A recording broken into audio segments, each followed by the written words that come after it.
O'Reilly. You need parts? O'Reilly Auto Parts has parts. Need them fast? We've got fast. No matter what you need, we have thousands of professional parts people doing their part to make sure you have it. Product availability. Just one part that makes O'Reilly stand apart. The professional parts people. O'Reilly Auto Parts. You ever get that feeling the walls closing in, the concrete jungle suffocating you? You crave some wide open spaces, the chance to connect with nature, maybe in a spot all your own. Well, head over to land.com. They've got ranches, forests, mountains, streams, you name it. Search by acreage. You can search by location. You can search by the kind of hunting and fishing you're dreaming of. Land.com. It is where the adventure begins. There's nothing like snook hook sets at dawn or catching a tarpon in the moonlight. Find your next fishing trip made easy on fishingbooker.com and experience the magic of the Sunshine State or any other destination on your fishing bucket list. Book a blue water adventure in search of sailfish or go snapper fishing with the kids. With over 6,000 captains and trips to choose from, planning your next one just got a whole lot easier. Download the Fishing Booker app on the Google Play or App Store, or visit them online at fishingbooker.com to book your trip today. Hey, everybody. Welcome to another episode of the Hunting Collective.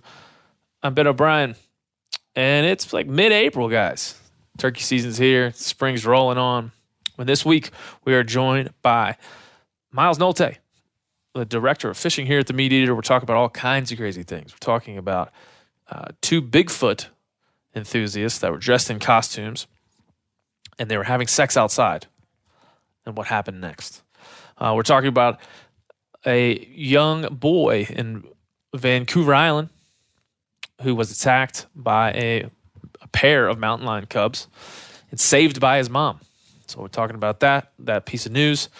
We're talking about the craft of writing, and our guest this week, which happens to be Hal Herring. He's the host of the Cast and Blast podcast that's put out there by BHA, which is Backcountry Hunters and Anglers.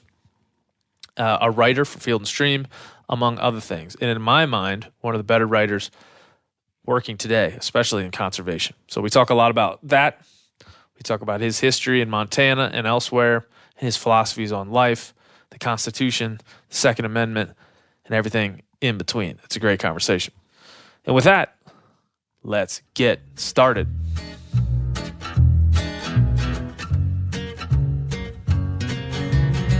I guess I grew up on an old dirt road, a pedal to the metal, always did what I was told. Until I found out that my brand new clothes came secondhand from the rich kids next door. When I grew up fast, I guess I grew up mean. There's 1,000 things inside my head I wish I ain't seen. And now I just wander through a real bad dream, or feeling like I'm coming apart at the seams. But thank you, Jack Daniels, oh, number 7. Okay, everybody, welcome. It's the Hunting Collective. It's another week. It's 4/16/19. I'm here in Bozeman, Montana. Some people say Bozeman. I don't. I say Bozeman. Emphasis on the man. Oh, the man. It's getting a little rainy. It's a little dreary outside today. But I'm here, and I'm joined by Meat Eater's director of fishing, Miles Nolte. Hello. Hello, everybody. I hope it's warmer wherever you are. I hope it is lovely and gorgeous, and just like it was in Texas when we were there. That's true. So we're going to talk about a lot of things, but we have today's guest on the show is Hal Herring. And you're very familiar with Hal. Hal is a very good human being. I have a lot of respect for that man, both as just a person and from a craft perspective as a writer. Yes. We were talking about he thinks very highly of your writing abilities and your time at Gray's Sporting Journal and other places. And you think very highly of his, as do I, as we talk about in the podcast.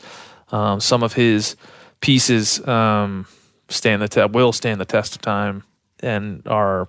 I believe a timeless writer. I completely agree. And I mean, we're sort of in our own little insular world here where we really pat each other on the back hard, to the point of where you might have actually injured yourself with all the back patting. Yeah, I have an injured back right now.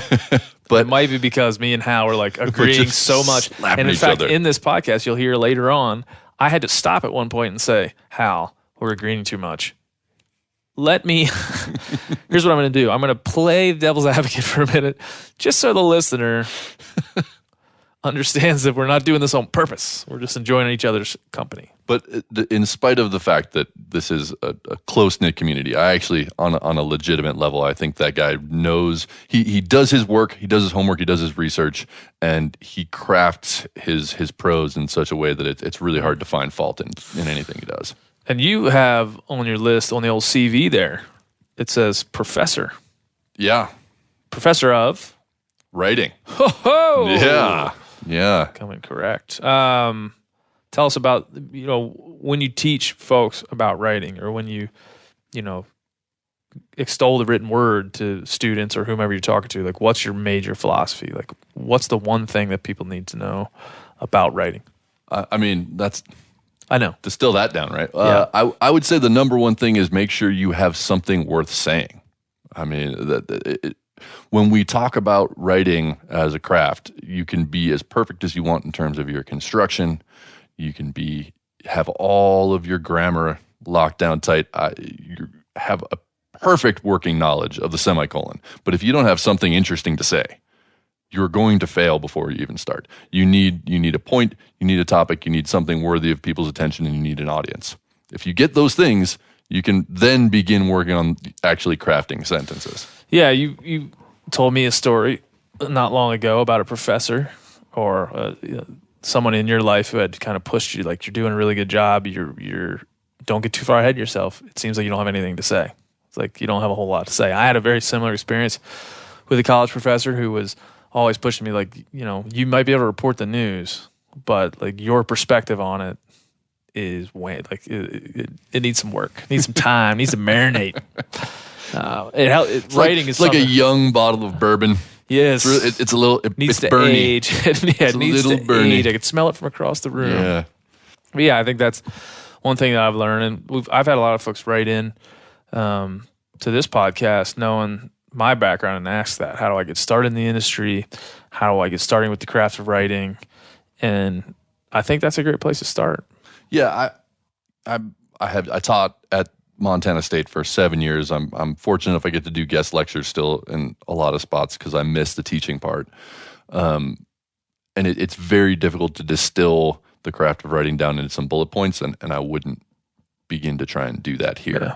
Yeah. But I will say that you have to find a group of people who want to hear what you have to say, and you have to find a space that hasn't already been covered. Yeah. That's from hard. There you can start to develop all the rest of it. Yeah. But without those openings, you got nothing. Yeah, and that's what Hal and I did talk about this in the interview. But the modern digital landscape is kind of a double-edged sword.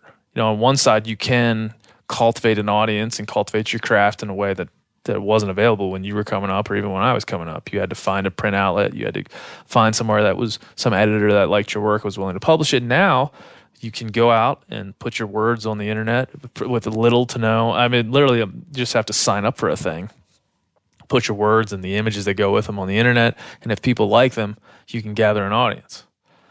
The other side of the coin is there's so many voices and there's so much, what would we say, fake news out there that it's hard to understand where you fit in. It's hard to understand how to fit in or how to gather that audience or what direction to go. So I feel like it is an open playing field at this point, but that open playing field certainly makes it hard. It leaves a lot of people wandering around without direction.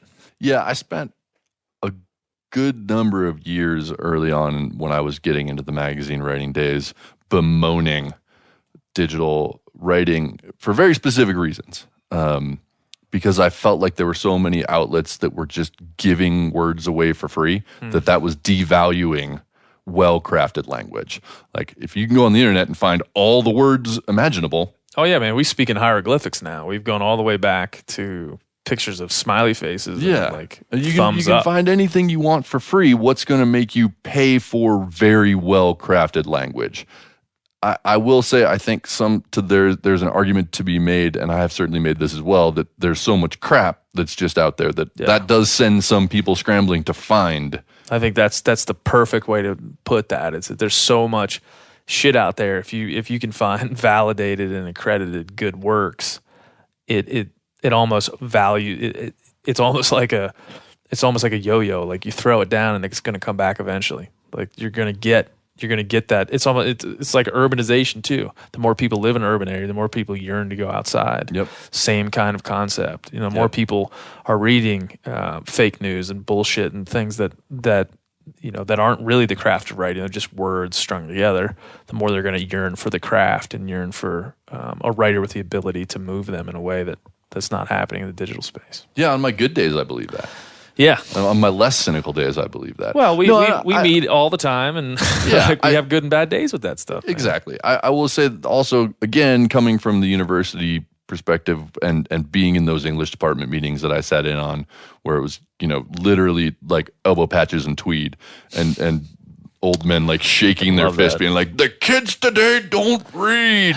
and I was like the youngest person in most of those rooms, and I would kind of stick my hand and be like, well, actually, they're reading more now than anyone's ever read any time in life. You just don't like what they're reading. Yeah.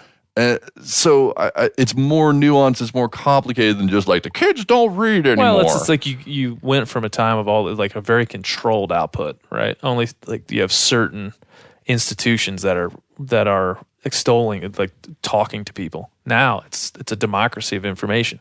That's frustrating because folks that are traditionally had control have less control now, right? It's just a different environment. Yep. An interesting one. And here's a good example of something that old Cal, Ryan Callahan, threw in the bucket. And this shit is, I can't begin to tell you how much this makes me laugh. We've had a few of our wonderful listeners, both to the Meat Eater podcast, to this podcast. We've had people write in and ask us about certain things all the time, things in the news. They see like, a giant python was caught, or it doesn't really matter what it is. Folks will ask us our opinion or ask us to do a little research on their behalf to tell them exactly what's going down. We've got one recently with a popular topic, which is Bigfoot, Bigfoot lost, I believe, to Cal's mustache. Ooh, is that what took out in Bigfoot? The Meat Eater March Madness bracket. Yeah, I'm pretty sure Cal's mustache took out Bigfoot in the bracket. It is a formidable lip hair. But this one, it's a really interesting headline. Couple having sex outdoors in Bigfoot costumes gets accidentally shot by hunters. I mean, there are so many layers to that. It's beautiful in its construction. And then the deck here is an Ohio couple's attempts to spice up their sex life with some kinky role play turned horribly wrong last night as they were both shot by hunters while having sex in the woods in Sasquatch costumes. I mean, I want to talk about. There's a quote in here from an onlooker. It says, "It looked like a couple of gorillas mating like crazy. They were standing over 6 foot tall and kept growling and moaning. They really look like wild creatures." This is what they like to call fake news. It's an unethical shot either way. Either way. I don't like, if I saw 2 gorillas having sex, I would not shoot as them. a hunter. I wouldn't be like, I got to kill both of those. No. So, but the real headline here is that this comes from World News Daily Report. worldnewsdailyreport.com. I suggest you never go there unless you want to laugh. The World News's actual little line here is World News Daily Report, where the facts don't matter. But unfortunately, people don't read those taglines. Yeah, man. They see these headlines and they pass them around. This is a very newsy looking. They have like a very newsy looking photo that has 2 ambulances, says like Monroe Township, and it has a bunch of obviously police vehicles all around. So it looks like a news image. It's got a very intriguing headline, I will admit. But people are like, you're on Facebook, you're Instagram, or wherever, and you're scrolling down, you see this, you're like, aha, hilarious. And then you keep on scrolling, and then next thing you know, you're writing an email into somebody saying, man, did you see this? Did you hear? Did you hear about this? Like, this is complete. It's like past the onion. This is It's pretty funny. I have to give it that. But It is funny, but it's indicative of a problem that we run into, particularly as journalists on a regular basis. Like, right. yeah, on some level, it would be nice that I could just, if I could construct the most ridiculous headline imaginable and then build out a story from there, facts be damned. Yeah, man. I could get a lot of clicks that way. But, yeah. you know, I'm not going to do that. I mean, you can click around this same website and Japanese whaling crew eaten by killer whales, 16 dead. So, I mean, I guess the overarching point here is fake news is something that we hear about. I'm going to keep going with these headlines. I'm often. sorry. I'm going to make my point, and then you should continue. Please make your point, because I have a lot of good ones. But that we don't necessarily think about it as infiltrating the outdoor media space, but it's here.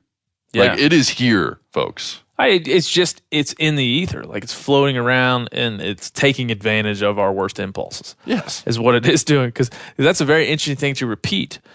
But it takes more time to investigate whether it's true and to verify your sources and to understand where this is coming from. It takes less time to just look at a thing, laugh at it, and repeat it to your buddies. Absolutely. Yeah. And so I think this kind of content is just taking advantage of I guess readers is what you'd say, or non-readers, however you would put it. But it is very much taking advantage of our impulses in the way that we communicate with each other to share information.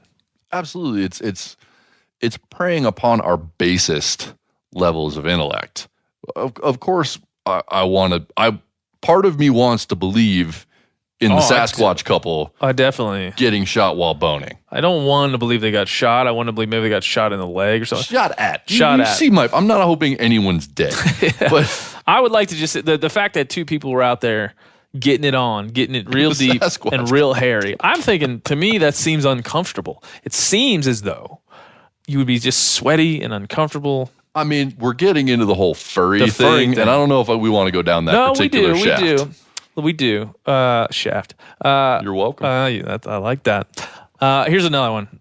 Man kicked out of all-you-can-eat buffet for eating more than 50 pounds of food. Sues for $2 million. Let me just that one I could believe. Let me just round this one out. Another one that you might be able to believe. Yoko Ono. I had an affair with Hillary Clinton in the 70s. Here's another one. Australia. 600-pound woman gives birth to 40-pound baby. That's a ratio we can all get behind. So just thinking about the logistics of that. I'm trying not to. I'm going to stop. Trying not to. That just goes to show you that it is important for us all to think critically. This is a funny way to highlight it, but it still is important for us all to think critically about everything we read, and especially things you read from trusted sources. Like, you have to think critically. You have to come at everything with a pragmatic lens. And even though something seems salacious and wants to be shared, like, just read it first. Here, you read it, you feel like it's hilarious, it's not real, share it anyway. But just know, I mean, I don't know how many people we had write in about this, but it was enough that Ryan Callahan felt the need to let us know that before we hit record here. And he brought it up in our editorial meeting this morning. He brought it up. So I feel like that makes it relevant.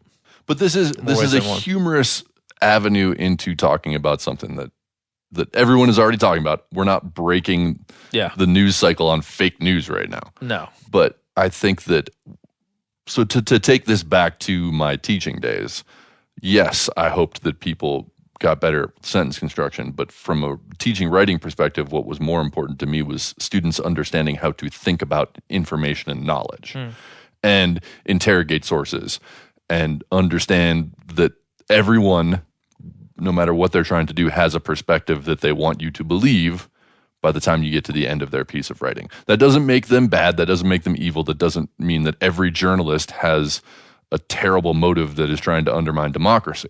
But it means that you have to understand there is no such thing as pure objectivity in anyone's writing. It doesn't exist. Yeah.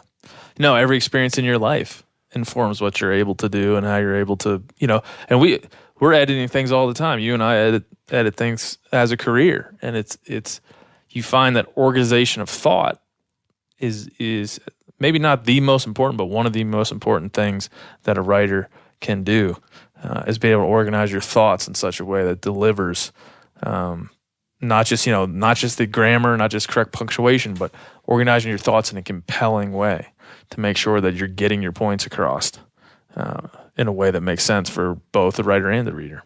But also looking at the way that someone chooses to organize their points, even if they're just quotes from other sources, will show you the story that they're trying to tell, and the way that they want to lead you through that series of ideas is indicative of ultimately the conclusion they're hoping that you will draw. Yeah. Here's the transition. Speaking of that, there was an attack.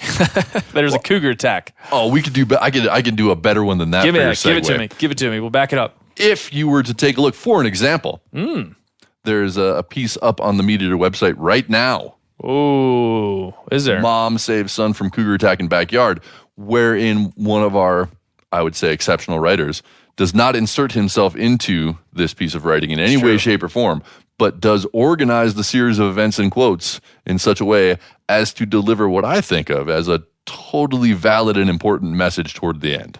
But again, This is my perspective. Tell me a little bit about this event, because every time we do like to talk about attacks here, but this one is particularly interesting because it goes to a larger point. But before we get into that, let's get into what exactly happened here. Well, there was a 7-year-old boy, Zach Bromley, and he was playing in his backyard. I think this was about 10 days ago now. And as he was playing in the backyard, and his mom were on Vancouver Island, just to set the scene. Place. You ever been there? Gorgeous. I have. Wonderful place. Lovely. His mom's inside. He's playing in the backyard, as he should be. Mother hears a commotion, looks outside, sees a small cougar trying to get through their fence and get at the 7-year-old boy. After a little bit of work, the young male lion, does get through the fence, chases down the kid, and tackles him, starts chewing on his arm. Mom gets there. Mom physically inserts herself into this and grabs the lion by the mouth, is what my understanding is. Lion doesn't let go. She screams out for help from both the heavens and the lands. Yep. And crying out to the Lord, it says. And then the lion is startled by that sound, lets go, runs off. The boy is injured but fine. Yeah, and the boy's father, Kevin, said if it had been a bigger cougar, it would have been over. He's figured out that it was a pretty close to near death, talking about his son. He's old enough to grasp that. And that's a big pill to swallow, just to digest that mentally. That's pretty crazy. For a 7-year-old to recognize, to have the experience of being prey, yep, that'll shift your perspective on. And these are 2 young male lions. They were both hunted down and killed by wildlife officials, and they were in very poor condition. They were not doing well. They were coming out of a very lean winter, and they were starving. It's pretty scary. But I think, again, we often get to this. This goes again to what we're kind of talking about here thematically. As we sit here in editorial meetings, we're always talking about if somebody is attacked by an animal, we know if we write about that or cover that, it's going to get read. We know that more people are going to read it. It's way more compelling. We could spend forever breaking down why exactly that is, but that's not the point here. The point is for us, as we cover these things, to try to pull out like the important threads for us all going outside. Mm-hmm. And I thought one of the more important threads from this piece is the quote from the mother at the very end. And it just says, if the kids see us parents being apprehensive and being fearful, then they can imitate that behavior. So I'm just constantly reassuring them that the conservation officers dealt with the cougars and talking to them about normal cougar behavior and how this is a very odd circumstance. All that saying, like, they're not going to change the way that they let their kids go outside. And they don't want their kids to change their mentality about going outside based on this attack. And as we discussed how we were going to cover this editorially, Spencer and I were talking about this as this story kind of came across the decks and, we have to cover this. But there was a very explicit conversation that we had to say, Yes, however, we don't want to instill or feed into this culture of fear that we have whereby people are terrified of being outdoors, they're afraid of the wilderness, they're afraid of wild animals. We as a company don't want to lend any credence to that because statistically it's not true. Yeah. It makes for a story that people want to read because it tickles that primal part of us that's afraid of being meat. Yeah, well, let me also say as hunters, we have a lot of anti-hunters who we feel, I think a lot across the board, don't have a realistic view of these predators, right? They've personified them in many ways and done things to make them a whole lot that they aren't. I think we're predisposed to write stories like this to prove, right, that look at this. Like if you think your bear is a cuddly bear or your mountain lion is a cuddly mountain lion doll or something in a book, it's not. Look, they're attacking children. That's not really serving the purpose either, right? And it's really serving to sensationalize these attacks to further our own need to be like, hey, listen, everybody, they're large predators, and they'll prey on us if they need to. Yeah, I think it's a little overblown to say cougars are attacking us. I mean, we're all gonna die. I wouldn't go that far. Do cougars from time to time attack people in certain circumstances? You're damn right they do. But with less frequency than people attack people. Right, and that's if we're going to report on every single attack, which we kind of do. If it's not us here immediately, because you people read else. it. Yeah, you bastards. If we're going to report on every attack, it then behooves us to take every attack and make it have some meaning over and above just the interaction with the wildlife. Like, what really does this one mean? And I think this quote to me speaks a lot to what this means. Especially because this is a young boy, and his parents were involved in the attack. Like, they were a part of it, they saw it, they witnessed it. As a father of a young boy, as two fathers of two young boys, I think it certainly is enlightening to me to see that, and something that I want to really think hard as I raise my son in the outdoors. Yeah, I think about this. I think about wanting to raise a kid that loves being outside as much as I do and isn't afraid of it. I also think this is a great example of what we were just talking about, in that we consider ourselves to be a news outlet that is rigorous, and yet through the way that we shaped this piece of writing, you see some of our perspectives. One, to cover predators as what they are, predators, not to anthropomorphize them into cute, cuddly friends. But two, to also we close that piece with the mother's statement about not changing their behavior and not being afraid of the outdoors and not wanting to raise children who are afraid of the outdoors. Yeah. So even while I would call this tight and totally ethical journalism, our perspectives are laid bare here. Yeah. If people want to pay attention. Well, we had a big debate in our editorial meeting today about just that. How do you weigh, like, you and I have confirmation bias. Oh yeah. We have it when we know we have it. I think many members of our team have it. Every member of our team has when it. I say many, I mean every. We all do. Everybody does it. We're not unique in that way, but trying to endeavor to do better each time and to give a larger perspective for anyone that wants to take our content and read it, come back every week and continue to say, like, what are they talking about this week? What are they highlighting right now? We choose to pluck from all these headlines what isn't fake news, and then spin it to make it relevant for our voice and the way that we see the world. And it's an important thing that you and I get up every morning, put our pants on, hopefully. No, it's a better day if I don't. I know. Yeah. I'd rather, when you're a freelance writer, you barely ever wear pants. Many good years doing that. But in this gig, we have to come into the office, put our pants on, and make really tough decisions about very critical issues all the time. And we, this isn't, us patting ourselves on the back, and we've failed and succeeded, and we'll continue that cadence, I'm sure. But oh yeah, what we're trying to do is serve the audience in a way that benefits the whole, and that's challenging. But certainly, this is a sensational story, but it can teach us things. It is definitely sensational, and I think that drawing the line, there is fake news, Yeah, which you covered nicely. And then there is explicitly biased news, of which there's plenty to find out there, which I don't consider to be the same thing as fake news. No. And then there's journalism, which, like it or not, has biases, but works very, very hard to stay within particular guardrails in the way that they present events as they happened, or announces each piece as an opinionated piece when necessary. Yeah. Which I think we try to do. Yeah, no, we're very much open to that feedback too. Possible. You know, I don't, like I said, as I sit here, I don't want it to seem like this is a bunch of self-congratulatory chatter. We definitely screw up. We screw up, and we beat on each other a lot. We debate a lot about what exactly we should be talking about, and I think that's vital. That discourse is vital, and it's not that I enjoy it. I'd much rather have.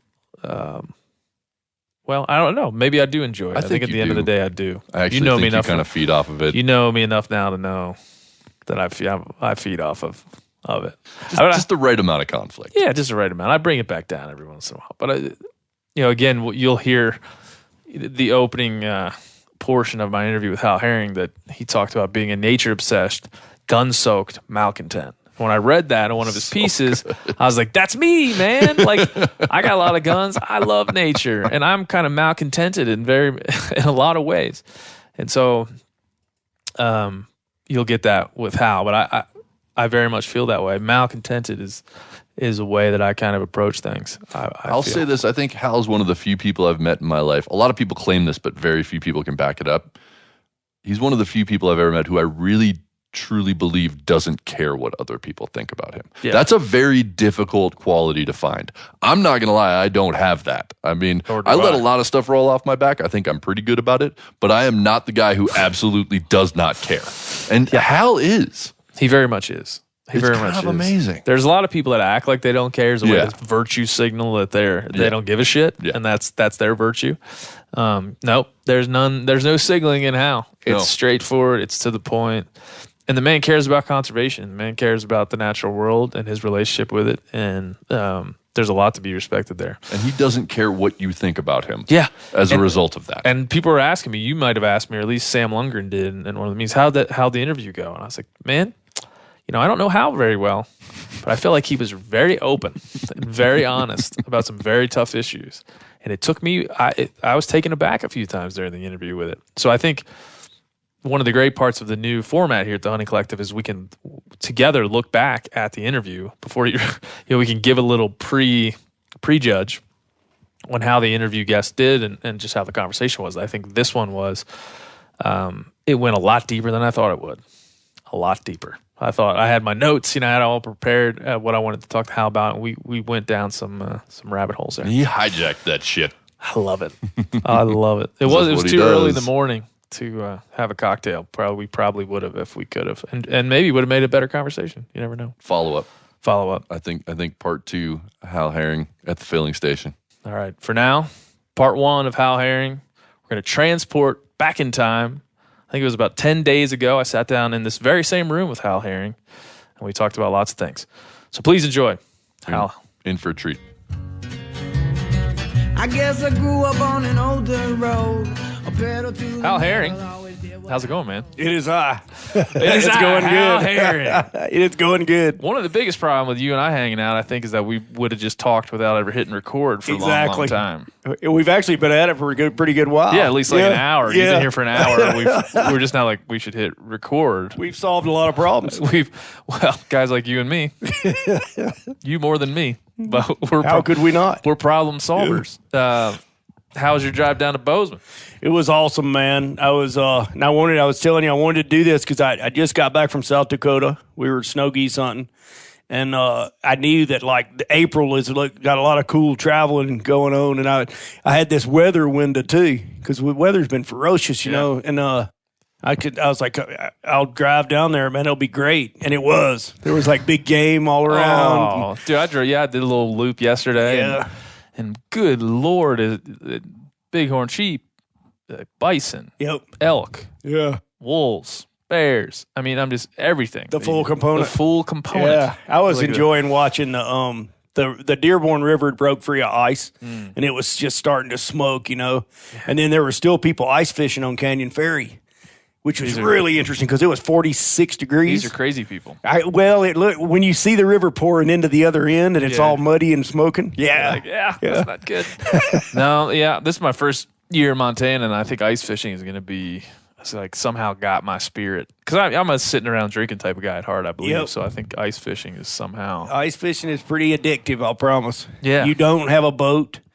But there's this mysterious world under the ice that's really cool color. Yeah. When you drill the hole. That's it. I mean, it just freaking took me over. There's something about the mystery of that. There's total mystery. Yeah, it's unbelievable. And you get fresh fish in the winter. Yeah. Yeah. And right. perch are delicious. Walleye are delicious. Yep, some of the best. On and on, whitefish, on and on we go. I definitely discovered that. So me and Ranella might start the Ice Anglers of Bozeman Club. Nice. Probably $25 to get in. You bet. And then you just show us all your spots. And we don't pay. Yeah, we don't pay. No. Friends don't pay. Yeah. Friends don't pay.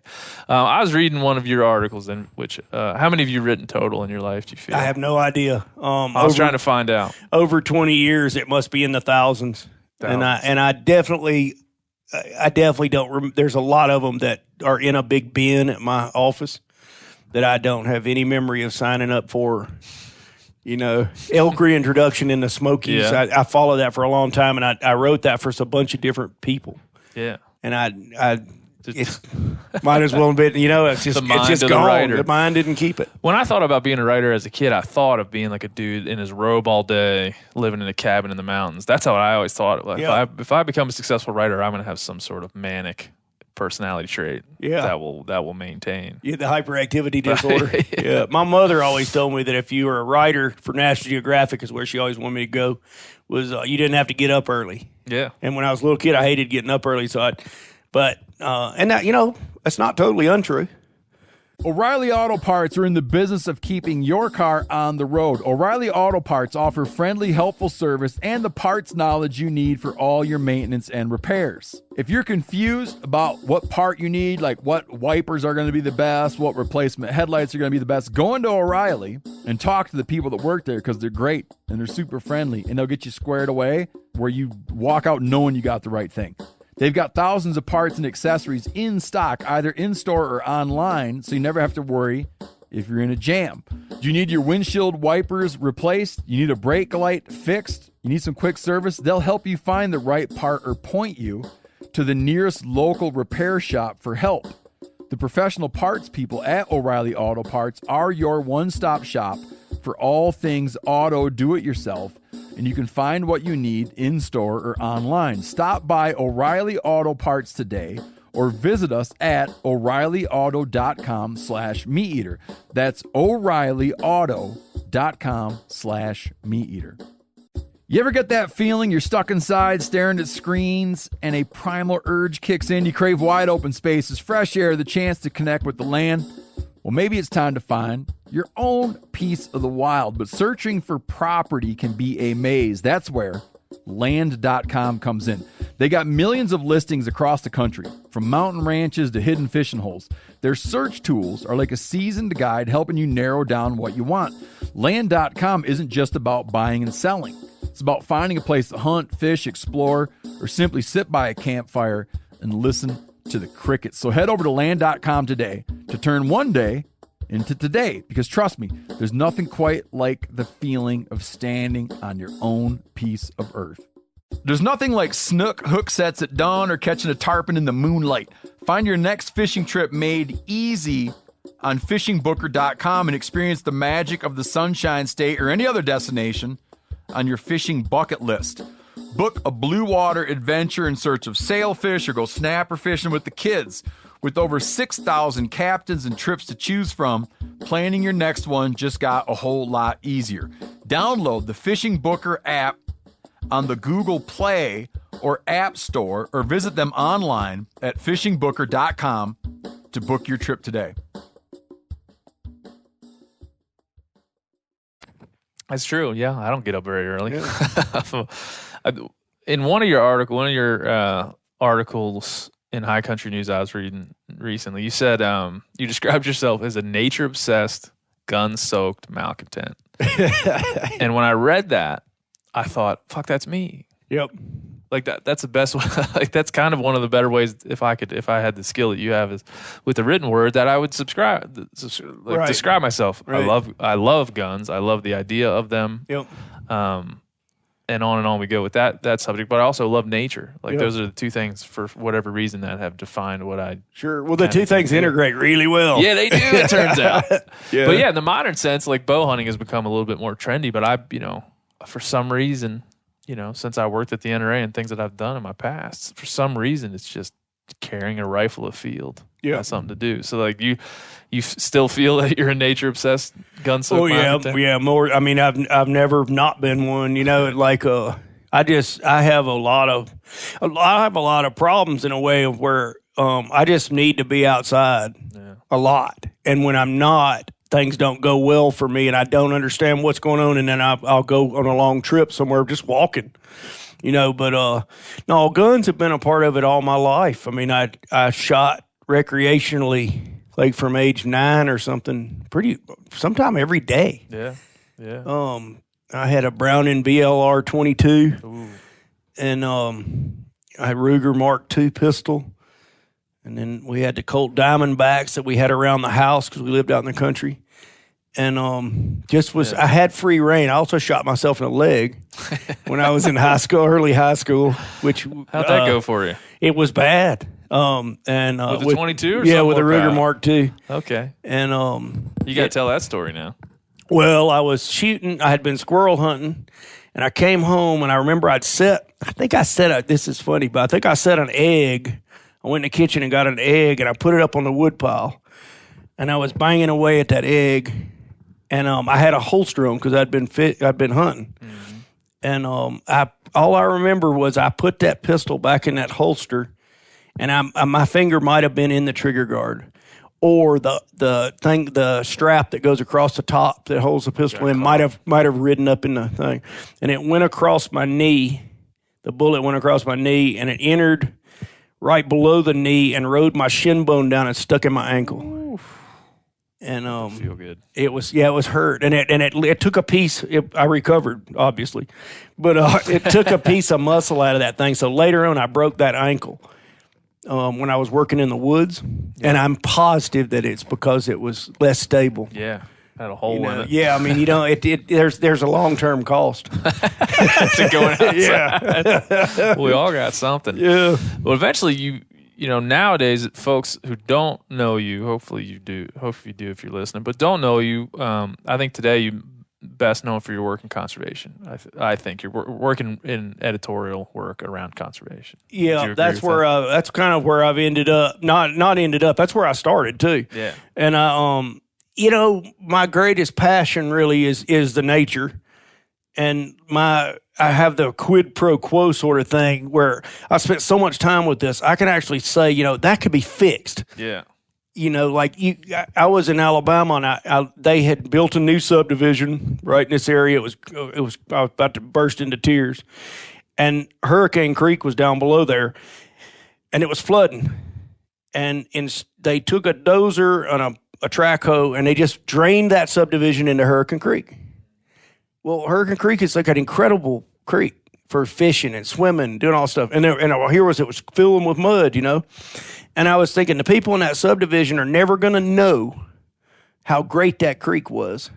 And they're being deprived of this asset. And all you'd have to do is not drive the track hoe through there and drain the, It was like in order to have paradise, all you got to do is not take the track hoe down there and wreck it. Well, that's why I moved here to Montana for exactly that, right? It's just a little bit of paradise, and build a house on a half-acre lot with a bunch of other houses around it. And then by the time I got moved in, I realized how much of the natural earth that had been destroyed. Right. The footprint. So we could live there. Yeah. Because we're right, near the Gallatin River. So there's this like void of natural landscape. Yep.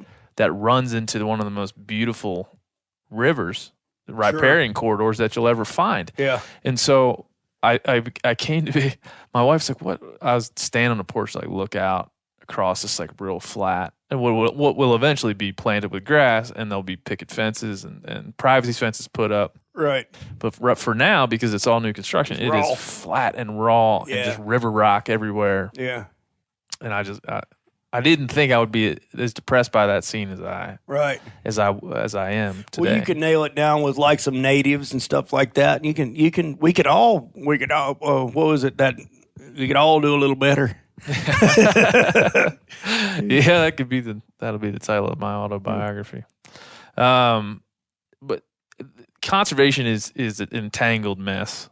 It always has been. That's not a modern change. That's not something that we've affected in the modern sense. Nope. It's always been from Teddy Roosevelt and railroad barons and the tycoons of that time. Yep. There was always this back and forth.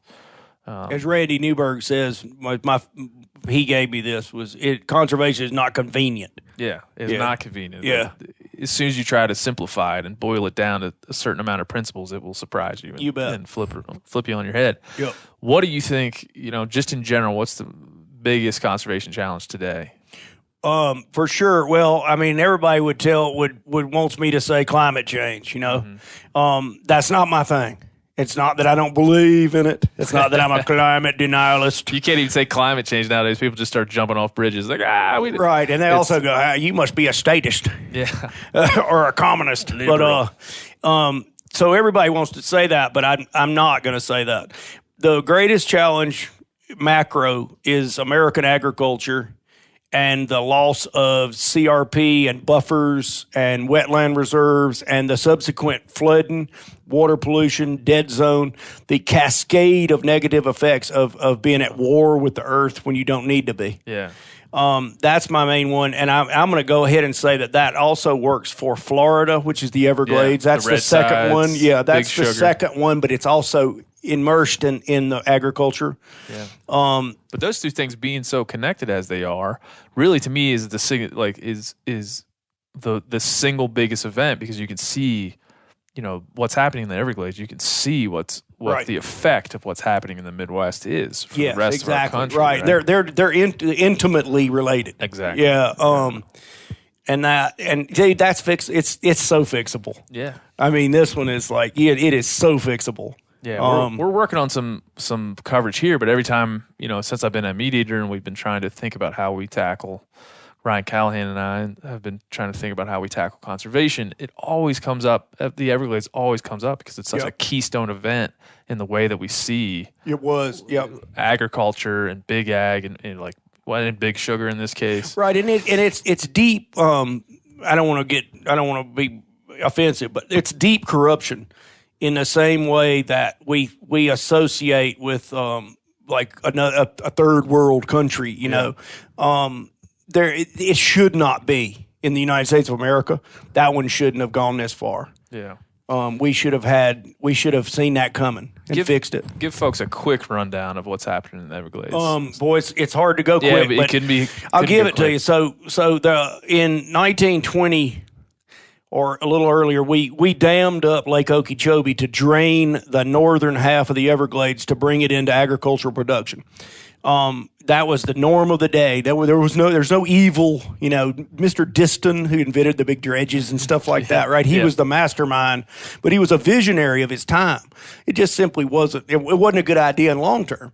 But they dammed up Lake Okeechobee, and so they could produce sugar and winter vegetables south of the lake on the custard muck, they called it. There was a custard apple forest there. They took all that out. They didn't like it. And so over the course of years since then, the Kissimmee River was then completely straightened and turned into a ditch. And then we got Orlando Disney World, one of the largest cattle producing states in the world. And everything drained into Kissimmee, which then went to Lake Okeechobee. So Lake Okeechobee became more and more toxic, more and more polluted. And they still couldn't turn it loose because now we have 20,000 acres of sugar cane down below it. Yeah. And so they vented Lake Okeechobee out, the Caloosahatchee River to the Gulf and down to the St. Lucie and the Indian River Lagoon on the other side. So all of this toxic water, fresh water, is slamming into both saltwater ecosystems and producing these toxic blue-green algae and fish kills, and then the red, it's helps to spawn the red tide. And at the same time, by jamming up Lake Okeechobee, the Biscayne Aquifer south of the park is going dry. It supplies 6 million people. It supplies Miami, and it's drying up the Everglades. And then when they try to pulse water into the Everglades, it's too polluted, so it grows cattails, which clogs out the native vegetation there. So, and Florida, the salinity levels in Florida Bay yet further south because they don't have the recharge of the water that used to come down from Okeechobee. The salinity levels are killing all the seagrass, and so it is eroding and basically killing itself. Yeah. So it's a cascade of really it's an incredible story. Yeah, one of the best. If I lived closer to Florida, it would be mine. Yeah. Well, and Andrew McKean, it was just down there, and we're going to send some folks down there. So I think we all understand the effect of it. Like there's some incredible people working on this. Yep. Some of my favorite people I've ever met. I did the Field and Stream series on this, and year before last, and I've kept in touch because they're just top notch people. Got your wire. Just flip that. Yep. Perfect. Got it. And they know exactly what they're doing. The story has been unfolding for 25 and more years. Yeah, and it's like I said, the story it's so interconnected with fishing guides and landowners and big money, major economy, major real estate. It's huge. Yeah. It's huge, and I think that at some level for the American populace to care about these stories, the narratives have to be interesting, and this one has. It's got it all, and it definitely affected the governor's race. Yeah.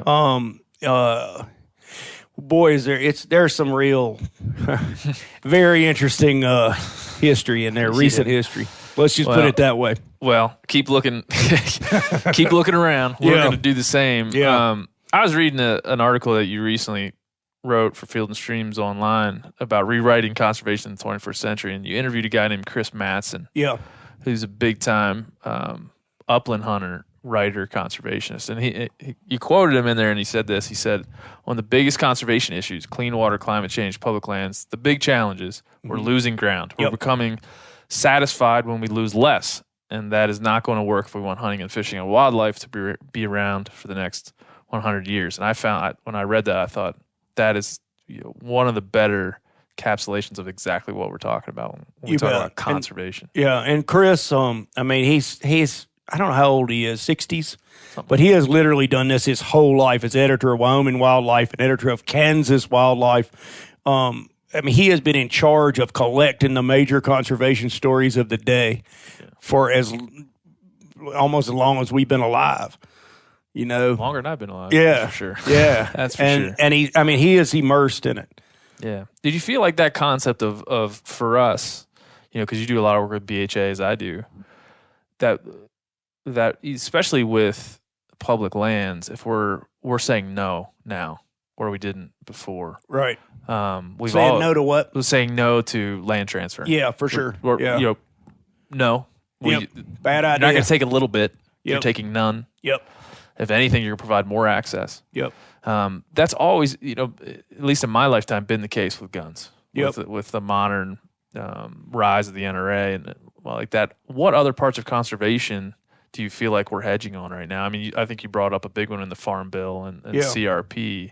Do you see that maybe as the other one that we need to start putting our foot down, saying we need to fix this? Yeah, we need to shift a paradigm there where we're taking less, and what we're going to do with that is the economics are on the side of ecological vision, because you've got the floods in Fargo, you've got the floods in down. I mean, it's front and center on the news right now, right? Well, they're not. It's not flooding because this is some kind of the rainiest year in history. It's flooding because we filled in all the wetlands. Yeah. The Des Moines water system is not polluted to the point where nobody can drink it because suddenly there was this gout of pollution that came from outer space. Yeah. It's polluted because we channelized the creeks and we drained and tiled the wetlands and we shot the fertilizer into the river. Yeah. I mean, it's not something that we can't address. Yeah. Well, you're talking about that. We're paying already. We're paying through the nose in federal flood insurance and in water treatment and all these other complete losses of all the fisheries everything going down. You're paying already. So take that money that we're already losing and give some incentives to landowners, take away the incentives to wreck stuff and give them incentives. We've done it NRCS did it for years. Big, like agriculture is funded by government subsidy. Like, it is. Government subsidies run the show. They do. And we've lost the quid pro quo. Yeah. In that, and it's not completely lost. It's still there. We just de-emphasized it, and all of a sudden now we see the cascade of negative effects. Yeah, let's just re-emphasize it. It'll be fine. Yeah, no, I promise. I appreciate that you have like it's not that hard, not of a that fix. big a deal. Like, we can get there. And the people who are doing it are not some kind of. They're in Florida. There's some real bad actors. In the Midwest United States, I bet you'd have to look to find a bad actor. Yeah. These are people who are simply responding to economic incentives and economic challenges. Yeah. They don't want to wreck the Des Moines River, I promise. Yeah. Ain't no different than you and I. Their daughter wants to go to college, and the bushels per acre is what sends her there, or NRCS money. You know? It's not. I promise, I've talked to these folks. Yeah. They're not out there to mess up anything. No. They are responding to, just like me and you are here today or go to work tomorrow, they are responding to economic realities. Yeah, and if, like you said, if you can educate them on what's going on, yep. Again, the cascading effect of all these substantive changes we're making to this land. You bet. If you can educate them on that, inform them on that, but then also make it economically viable for them to take part in the solution. Yeah. Well, I would say a large majority of them they already know exactly how it works. Yeah. No problem. And however, they can't afford on their own to give up those bushels. Yeah. Because the other thing is the commodities are yo-yoing around, putting people out of business, and huge agricultural entities are taking over from guys like me and you who have, like, say, 2,000 acres and who are totally reachable. And now you've got these giant entities who have no incentive whatsoever to enroll anything in a wetlands reserve program. Yeah. They write their own insurance, basically. Oh yeah, in the waterfowl world, we know what the prairie pothole region is. Yep. We know what the value of wetlands are. Yep. I know even if you look at the farm bill and you look at a lot of stuff that's in there, that doesn't translate to agriculture. Right. You know, those two things are somehow up against each other. You right. bet. And that goes into buffer zones. Do you think this is? I don't want to get so deep on this, but might as well. What do you feel like is politically on this issue? Because a lot of times when these things come up, you and I are going to agree on a lot of this shit. What do you think? What's the other side of it? Like, how would you articulate both sides of this issue when it comes to big ag and conservation? One side, like you said, there's an awful lot of subsidy money flowing out without a lot of quid pro quo. Mm-hmm. And I'm not going to buy into this BS about we're feeding the world, so the ducks have got to go, right? Because maybe you may be feeding the world, but you're also flooding Fargo and poisoning the Des Moines water system. That's not going to be okay. So what is it? What I think I saw under this particular administration we're under right now is simply that if it contributes to economic churn, if there's you can fill in a wetland and plant more bushels there, and those bushels are worth X, that's what we're going to do. If we're going to, whatever creates a larger money and without any regard to consequence, that's what we're doing. Yeah, and so that's connected to the voter that will punch the ticket for Donald Trump, or really any other. And it's I think it shows itself a little bit in coal. Why? Yep. Like, coal is not. You're not campaigning on coal to save coal. You're campaigning on coal because it signifies the problem for the American worker, or that. It's symbolic. Yeah, it's a symbolic gesture to we understand the plight of the person who just wants to make a living. Yep.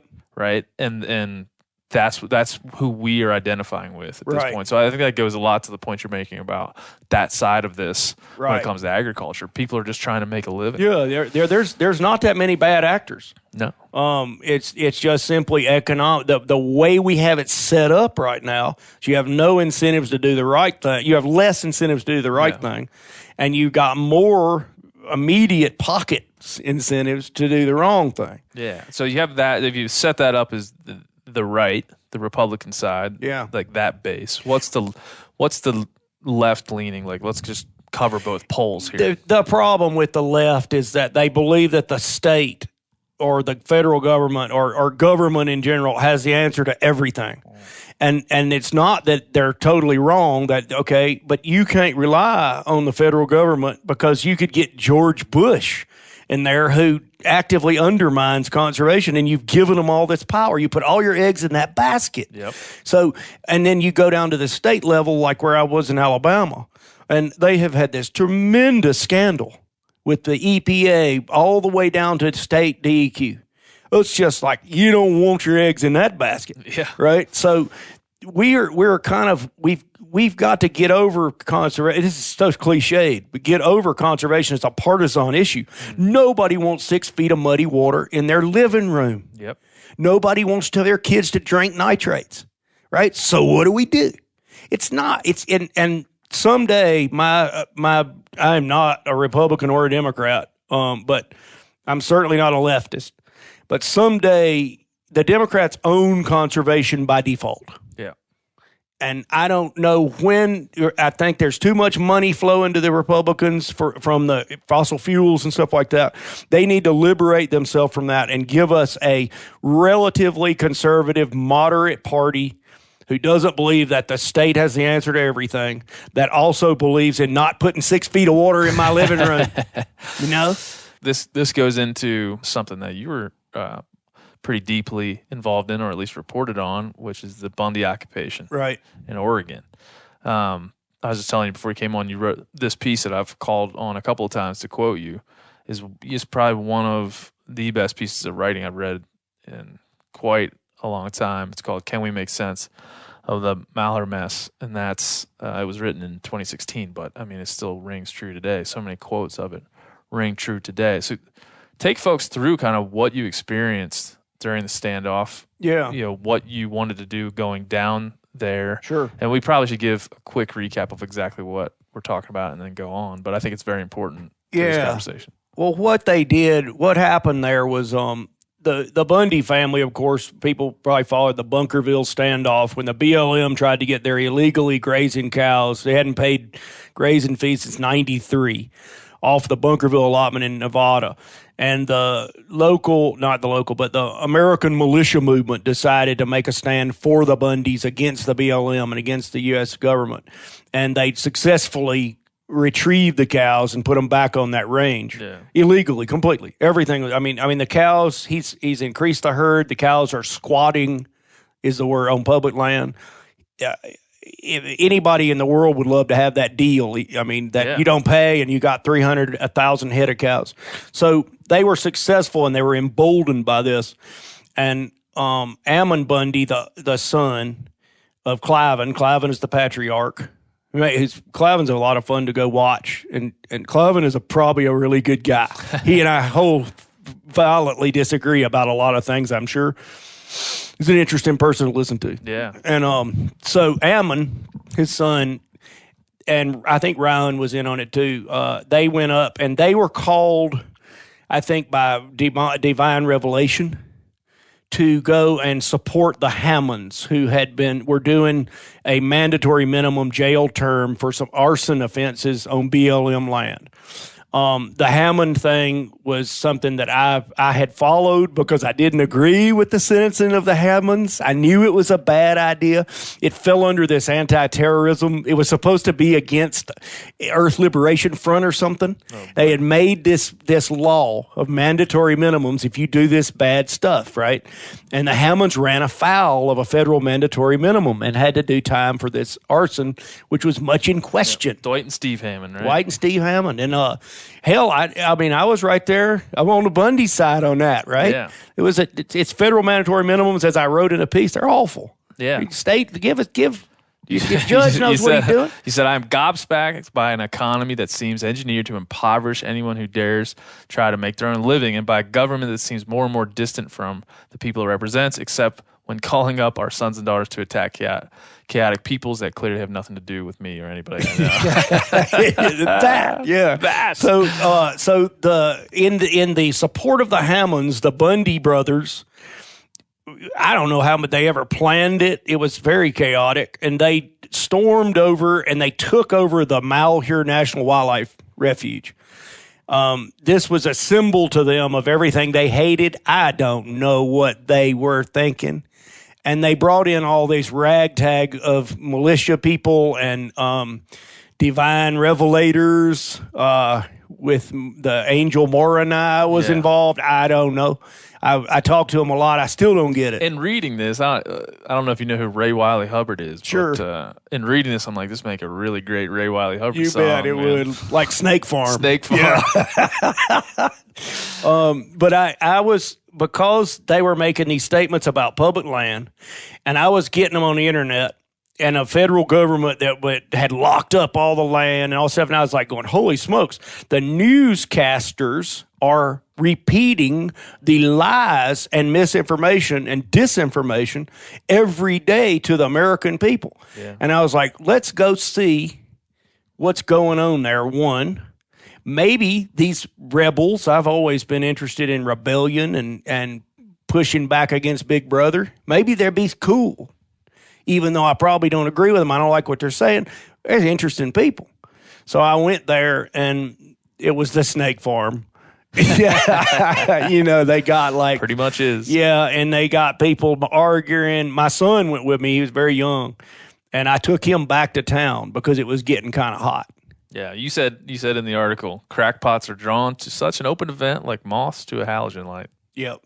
And I didn't take myself out of that either, right? Yeah, and then you said, and no, I do not automatically accept myself from the category. Yeah. And I felt like that, and I was very well accepted there around the fire. They're like, they were like, hey, here's another, And we had a lot of great conversations. Really did. And they were like lots of crackpots who were also open to debate. They were interesting. I got along there. Yeah, I did. But I was not with my people, because the stuff that these folks believed. I mean, it ran the gamut, dude. I mean, it was kind of like being at like a sci-fi convention. Yeah, with guns, And I also don't believe in brandishing firearms. I actually think that like concealed carry is the way to go, and by the time anybody sees those firearms, they're not there to make a point. Yeah, And that really bothered me. You said in the piece that you asked them, like, is brandishing AR-15s good for the Second Amendment? The Second Amendment. They said, well, that's the whole point of it. Right? Not quite. And that gets to this whole idea of our cultural war now. The ability to twist logic. Yep. And the logic was getting pretzeled out there, dude. Yeah. It was like a jiu-jitsu tournament or a yoga tournament. Hot yoga tournament on steroids. Well, what do you think? I think your piece just goes to like the people and explains who they are and kind of gives a great place and time description of what's happening there. But in a larger sense, what do you feel that standoff and what the Bundys and the Hammonds kind of brought to the fore? What does that really mean especially for hunters and anglers, but just for everybody? For everybody, what it really brought into was that the American public lands are actually in danger of being transferred to states and privatized. Yeah. And there's a huge number of people who have, I guess, I don't know whether they don't care or whether they don't know what they have or whether their bizarre hatred of this federal government, which I find to be very abstract, has led them to say, I'm going to divest myself of all my own assets. I'll burn my house down because I don't like the bank, and I still owe $20,000 on it. I don't understand it totally, but I saw it there written out very clearly that these people represented something that they would divest us. Why they think that somebody would own the Bunkerville allotment and let them graze their cows for free, I don't know. And their argument, of course, is that the government cannot own land. Right. Well, I have all kind of things that I don't like. Yeah. in this world, but I don't take over people's houses. Well, another good part of this where you say that it would have done you no good to try to discuss kind of what the Taylor Grazing Act, which was kind of at the core of this issue. Yep, they had no idea what it was. They didn't even know what it was. Right. They were just jumping on this ideological hatred of the government. Right. And actually, it could have been almost hatred of almost anything. There were people there who, it was like that. I used to say, like, that rebel without a cause? Yeah. And he'd say, what are you rebelling against? And James Dean goes, what do you got? You're right? Yeah. And it was like, I was like that. I was like, what do you hate? And they go, oh, man, don't get me started on that. Put another log on the fire and pour some coffee. That's right. You did it even in this piece. I think this could be seen, when I read it, I thought, oh boy, could be seen as controversial, talking about the suicide rate in the American West. Yeah. And that since the frontier days, it's been an epidemic, and from the late 90s on, the, what did you say, 45 to 64, whatever, right. 45 to 64 about my age. Yeah, about you. Yeah. For middle-aged white male Yep. had been committing suicide at a higher rate Yep. throughout these last decades, and that desperation and that despair had driven a lot of these folks into the acceptance of a cult-like mentality. Yep. That cults always have a boogeyman Sure. of some sort to hate, Sure. and that's kind of what had manifested itself Right. here. You look, this is a couple of years ago, 3 years ago now. You still look back and you still believe that that's kind of at the. I do, and I still see it, especially with those guys that I was talking to. It's like, where do you fit into the economy? Like, and like you do have. I'm big on this population thing. I mean, we are.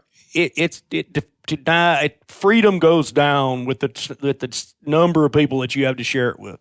Yeah. Freedom is a pie, and I think people my age, I grew up, we were really free. And now you hit like Denver or you hit Huntsville, Alabama or Atlanta, and it's like it's really crowded. You're sharing the pie. Yeah. And I think and economically it's very competitive. Right? I mean, it's hard to make a living. And it's hard for somebody to reinvent themselves at age 55 when you're shit canned from one job and your mortgage you lost your house like in 2008. Yeah, and that's coming. Yeah, that's coming with the automation as well. Yeah, right. A lot of things. Right. It's And at the same even time, more desperation. Somebody that's been doing something for 30 years. Right. At the same time, we're adding. We're the fastest growing developed nation in the world while doing the automation. Yeah. Self-driving trucks. I mean, it doesn't really add up. And so despair, I actually just go fishing and hunting, right? But a lot of those people were not fishermen and hunters, I promise. That's what I told about that those guys from Wisconsin. I was like, dude, go fishing.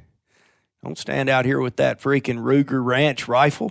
Yeah. It's freezing cold, dude. Take your horse and ride it up in the wilderness. Yeah, and he did. Dwayne Elmer did. Yeah, he loved to that one hunt. He was a tragic figure, really. Yeah, I mean, there's a lot of tragic figures in that. But I think it's less to say that we need to go back over all that stuff, but to say that, like, one, this piece, if you haven't read it, go highcountrynews.com and read it, .org and read it. It just has a character profile of these people you met. I mean, obviously there were plenty of characters to profile. There were, but you did an amazing job of doing it. But it also still, it's even though it's a couple of years old, it still goes to the point of that there is a large force in our world to privatize land. Yep. And it's not just folks like the Bundys. I mean, it's like they were just kind of picking up on the ideology of a larger subset, right? That's right. They were the energy that fed them is coming from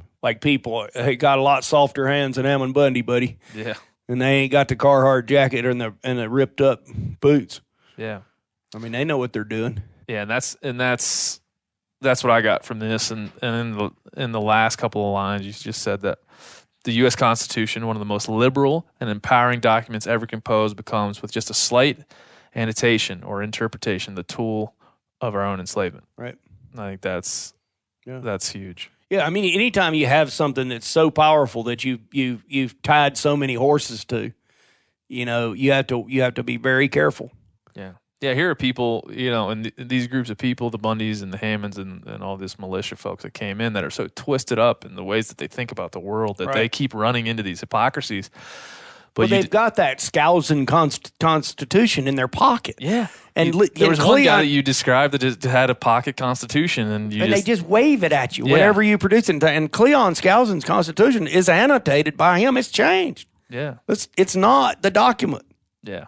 That's hard once you get so twisted up. And this idea that this document is sacred, which we believe it to be sacred because it has worked and is working for us. Right. But these folks got real twisted up in it. They are, and it has to do too with separation of church and state for the LDS people that were in Utah a long time ago, right? Yeah. I mean, it was other countries wouldn't have put up with that. Yeah. Right. Yeah, and I mean, at the end of this piece, you take this case and you kind of you walk it out to what happens when these privatization forces might win, right? And what precedent does that set? And you said once a precedent for divesting federal lands is well set, the eastern public lands, most of them, far more valuable than those in the West, will go on an international auction block. The unique American experiment in balancing the public freedom and good with private interests will be forever shattered, while a kind of inequality soars, not just inequality of economics and economic opportunity, but of life experience, the chance to experience liberty itself. Yeah. And it goes on. But I mean, I think that to me, it speaks to so many of the issues that we face with when somebody says keep it public or they say public lands and we talk about it. I'm wearing a sweater right now. It's a public landowner. I know that this is a very confusing sweatshirt that I've got on. It says public landowner. There's a lot of things that go into that. Right. But I think this piece, like I've said a couple times already, even though it's 3 years old, even though the Bundy thing is kind of faded from the public eye, it still goes to a lot of what we need to be aware of and need to continually address. Yeah, and the cows are still on the Bunkerville allotment. Yeah. And the precedent there, I've done a lot of looking into this, right? And since this essay. And here's what you're going to see. There's going to be squatters on public land, and they're going to take possession and argue for adverse possession and do all this stuff in the same way that Mr. Bundy has those cows on the land now. Yeah. And then law enforcement and the courts will be tasked with doing something which they could not do at Bunkerville, which was to get those cows off of the public land, even though they were having a tremendous impact. Yeah. Yeah. So it's going to test the testing of the nature, the notion, the idea of public lands is really just beginning. Yeah. Like you said, this is never, folks that in modern times, I think as a guy who grew up in Maryland, I wasn't really aware of the public lands battle until I was maybe 26, 25, 24. And then I dove straight into it after I'd hunted public lands and I understood what it was. And then years later, when I was more educated by Steve Rinella and others about the issue, I had a kid, and I realized all the connected points in my life that made this an important thing. Yeah. Right. Not because I'm a liberal or a Republican or because I believe in big government or states' rights or no government at all. Or no really government matter. at all. Yeah. None of that ever comes up in my mind when I think about the opportunity to have public lands. Yeah. But it's unavoidable, right? Yeah. When we talk about these things. I just remembered growing up when I was growing up outside of Huntsville. We had our own little farm, and I had places to shoot and roam and stuff. But we would go up to the Pisgah and climb at Looking Glass. And the idea that you could go and risk your life on this enormous block of hard sandstone, bullet sandstone, was just amazing to me. Nobody was coming up there and ask you what you're doing. When you're done climbing, you went and got in your tent and crashed out and got up the next morning and did it again. And it was just like, I was like, holy smokes. Even then, it blew my mind. Yeah. And reading your writing and knowing what you believe is like, it's not been your life. Like we were just saying before, it's like, you're not a rich man. No, I'm not a rich man. I say that like, I was just going to say, it's not that writing about conservation and tackling the tough subjects that you've chosen to tackle has a personal or really, has a professional benefit, a personal benefit, as it's an outlet for the things you care about. But it's not like you're doing it for financial gain. Obviously not. Yeah. And that's what I was talking to Ryan Callahan. I said, "What should I ask Cal?" And he said, "Well, just ask him why. Do you continue to push on this conservation narrative and be outspoken about it? If like you said, maybe earlier when we didn't have record on, that it seems like you go and you do this work and you pour yourself into it, and then at the end of it, what the payback isn't nearly what the effort you gave." No, it's not. It's not. But there is a payback. There's one that I've tried to write about where I have experienced. I'm actually working on a piece right now, but I have even ice fishing a month ago when my dog brought me back this antelope horn from this carcass it found in the snowbank. That day was so freaking awesome. I was by myself. It was about 18 below. One day was 18 below. The next was 40 above. And we were me and the dogs were just having this great time. And I think that I owe something a little bit I have had such, what's that in Blade Runner, where he goes, "Oh, Roy, your life is short, but you have burned so very brightly." Yeah. And the android that had been the warrior android. And I feel like I might owe something for that time at Looking Glass in the Pisgah, having those incredible experiences, which I've just been able to have over and over again. So like for public lands particularly, I think I've gotten too much to not be able to have to speak to back. The other thing I'd say in there, I'd ask Cal, I'd tell him, I'm pretty unemployable, dude. I mean, I worked in the woods. I did posting poles and fire lines and slashing. I just tree planting for years. And a lot of stuff, yeah. And it didn't make a lot of money, that either. So not making a lot of money writing was not a big deal. Yeah.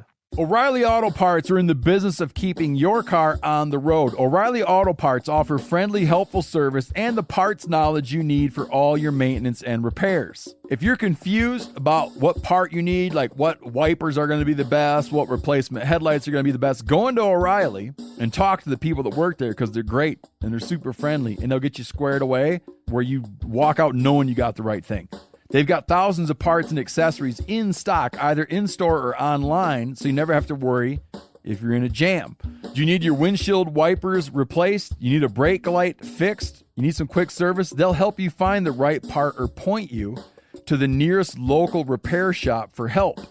The professional parts people at O'Reilly Auto Parts are your one-stop shop for all things auto do-it-yourself, and you can find what you need in-store or online. Stop by O'Reilly Auto Parts today or visit us at O'ReillyAuto.com/MeatEater.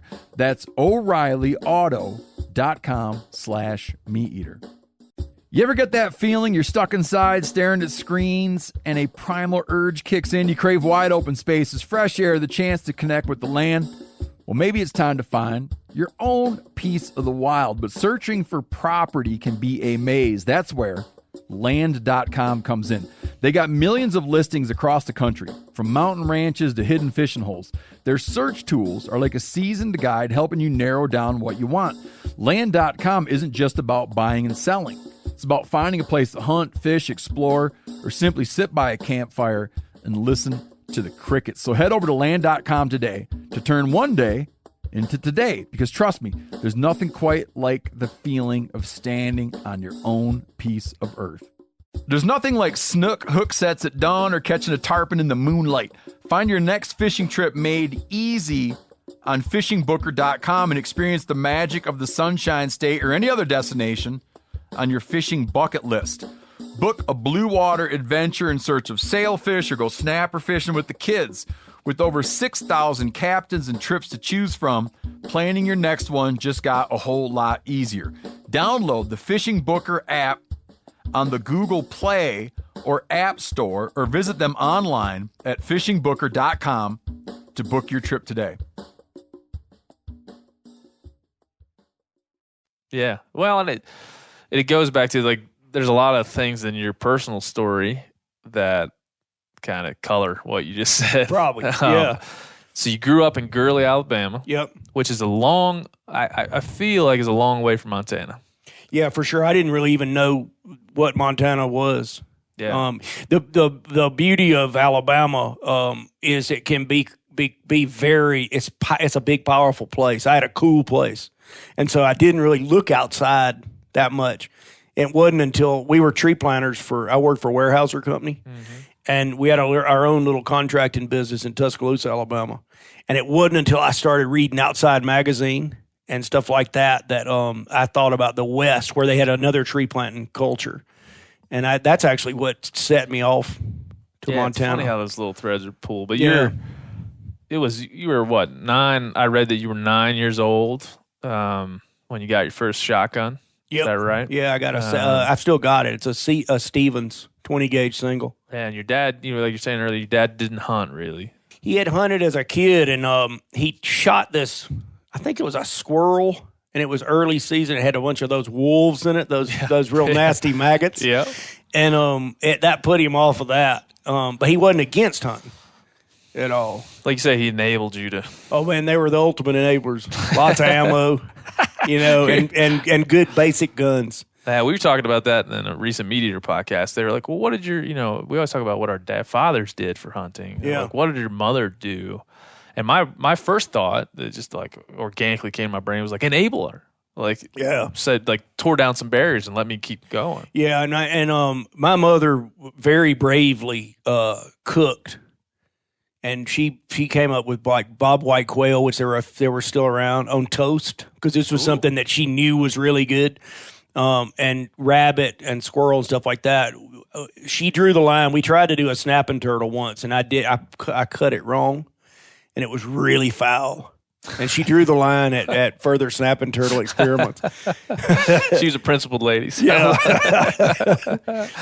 But we were talking again earlier before we hit record about Ranella and his penchant to go and hunt, fish, no matter where he was in his life, right? Always running towards it.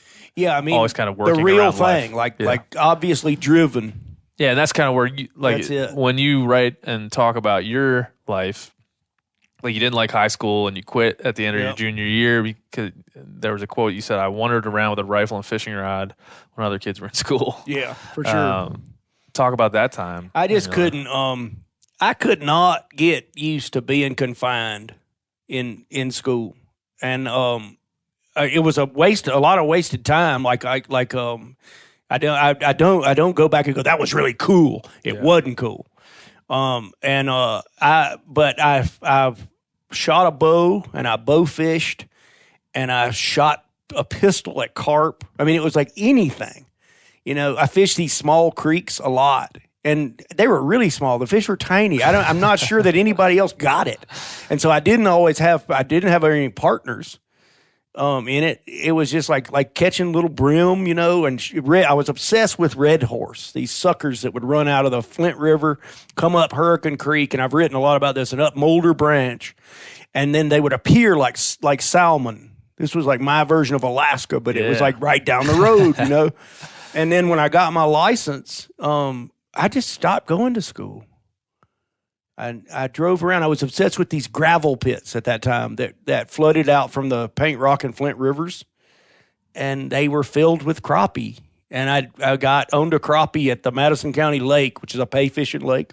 It's really close to my house, and I was obsessed with crappie. And so I just drove this car around looking for different fish. Yeah. I think hopefully anybody listening to this who's a young man or young woman who don't do it that way. Yeah, it's like you don't need to do it that way, but you're not weird for having wanting to be outside. You know, just spinning in a different direction. Yeah, it was not positive though. Yeah. Yeah.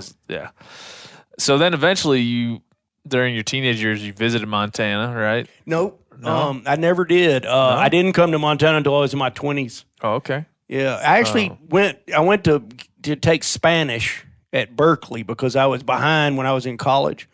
And I saw California, and somebody in New Orleans where I went to college, he said, "Have you ever been out west?" I said, "Yeah, I went to California." And he goes, "No, I don't mean that. I mean really out west." And that light went off in my head. In 1988, I came to Yellow Bay Writers Workshop. Yep. And that's when I first saw Montana. Yeah, you're mid-20s. Yeah.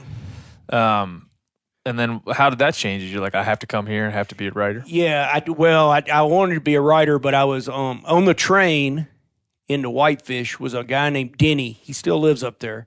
He's a school teacher now, probably getting to retirement. And he was a tree planter. And they get a bonus if they sign a real tree planter who stays for the whole season. And so Denny gave me a place to stay at their house, and we went drinking at the Palace Bar.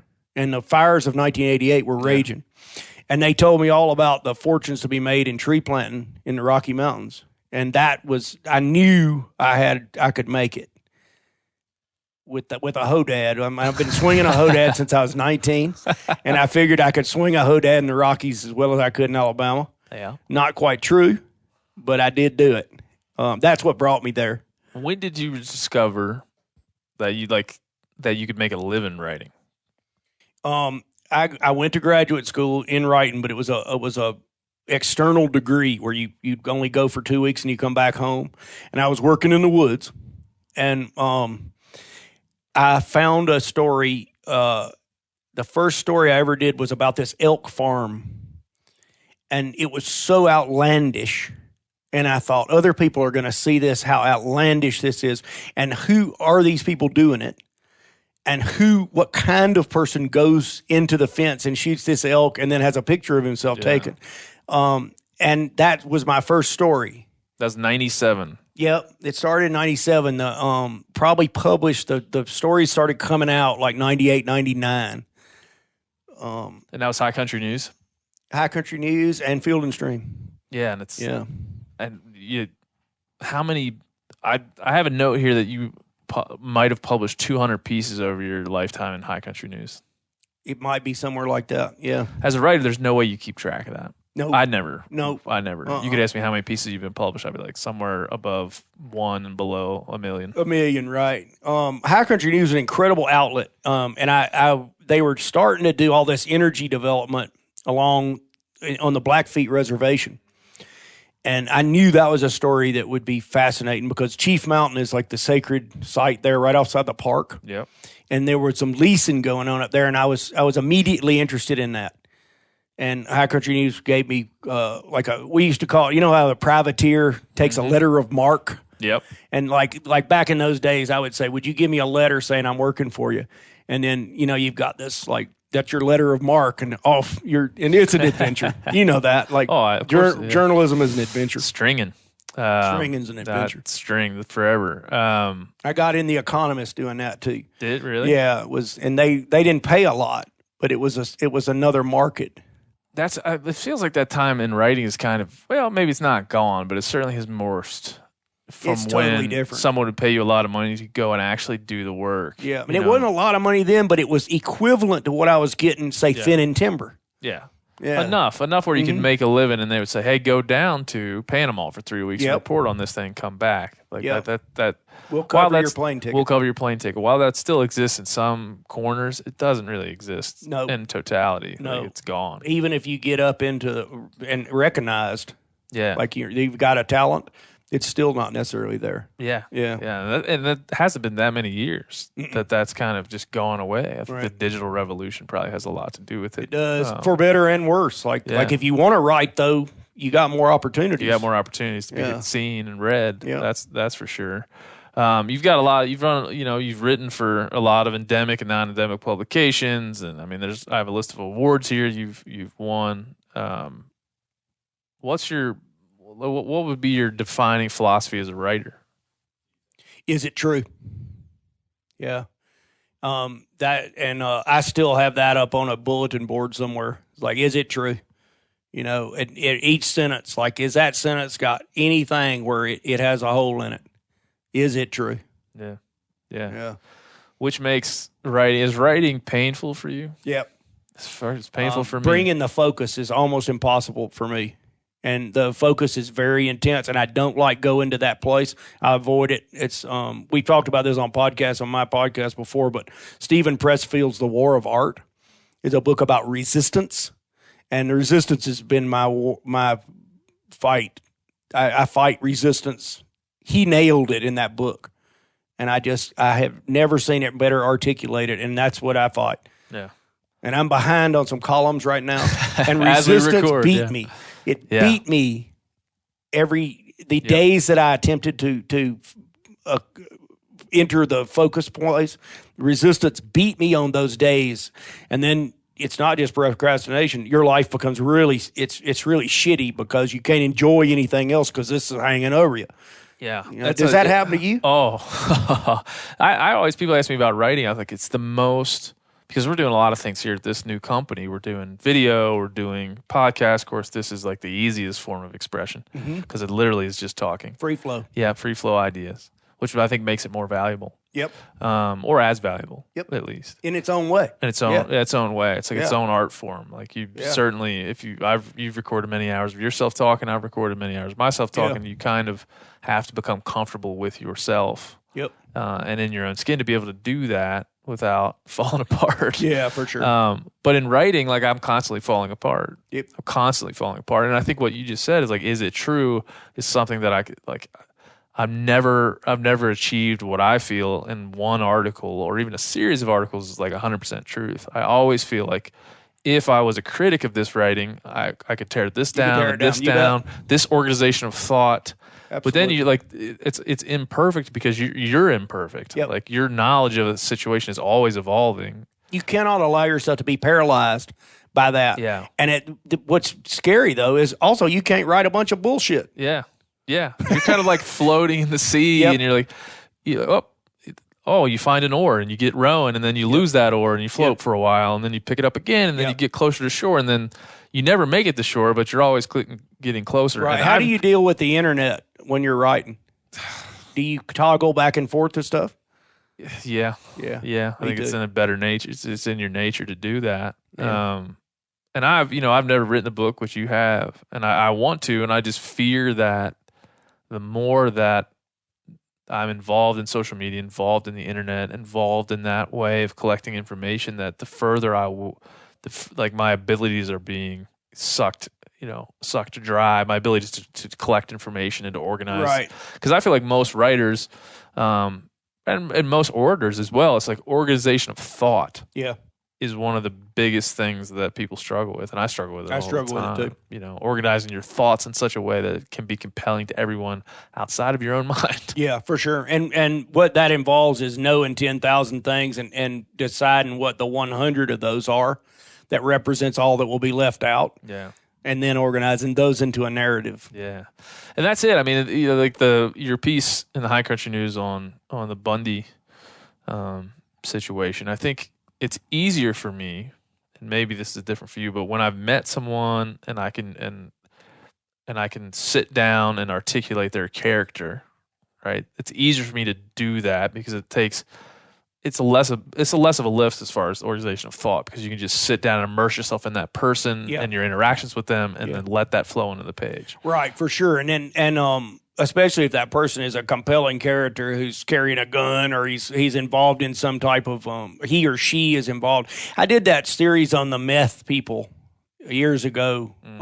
That it was not a gimme, but the people were so compelling that if you rendered them on the page, they were heartbreaking. Yeah. And their situations, there was a kind of a feeling of an everyman.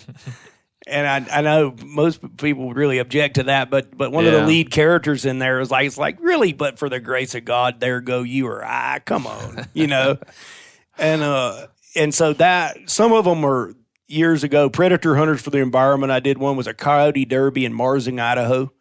And dude, the opening of that is pretty much a gimme. Yeah. Right? It's like, I found a guy. Yeah. And they're like super excited about winning this coyote derby. And I knew that the readers would both be repulsed by the coyote derby idea or drawn to it. And I tried to go like, well, this is really just what it is. You can be whatever you want. Yeah. My story will allow you to be repulsed or energized. Doesn't matter. Here's what happened. Yeah. Isn't that fun? Yeah, like, fun, it's so right? fun. Yeah. I mean, it's as a, like, you're creating that, like I said, rendering that person onto the page and rendering their character. And that stuff also stresses me out a little bit too, Because when you do that with someone you know, you can do it in a deeper level. When you do that with someone you don't know, you end up with this character, especially somebody like you said, that's eccentric or is in a certain situation that kind of brings their character to the fore. Right. Like you end up with this character of them, and a lot of times I've written about people and then had them write to me, I was unhappy with the way you characterized me, but I realized that nothing that you said was untrue. Right. And so kind of rendering them on the page in a way that kind of gives them some self-realization as to what they're doing. Right. It all depends on who the person is, too. That I had a guy write me one day, he said, I just don't talk like that. That's not how I talk. Yeah. And I was like, well, it kind of is, you know. It kind of is. But yeah, you're always taking a risk, and that's the other reason you want to be empathic or empathetic. Mm-hmm. Even if somebody is a very bad person, you got to be able to bring humanity to it, because it's real, it's true. Well, that's the beauty. If you read like Jim Harrison, or if you read like Cormac McCarthy, folks like that are just masters. Yeah, I'd put you in there as well as like masters of that. John Lee Anderson's piece in the New Yorker about Bolsonaro in Brazil. It's incredible, and Bolsonaro is a pretty unpleasant character. Yeah, you know, he wants to kill people, and and John Lee Anderson never leaves the story, but you sort of understand Bolsonaro as a person. Yeah. Pretty good high level stuff. Well, and that's what we run into here is that, you know, in the digital platform, most people are reading things on their phones now, and this art form kind of is lost now. Lost in only that platform. People still read books. People still take things. They read long form too, buddy. Yeah. People go. You know, people are being driven, I think, back to that. Me too. You know, it's starting to think. Do you feel, specifically in hunting and fishing, do you feel like the communication with the entrance of social media and different ways to take in hunting and fishing information, do you think we're also kind of headed back towards long form?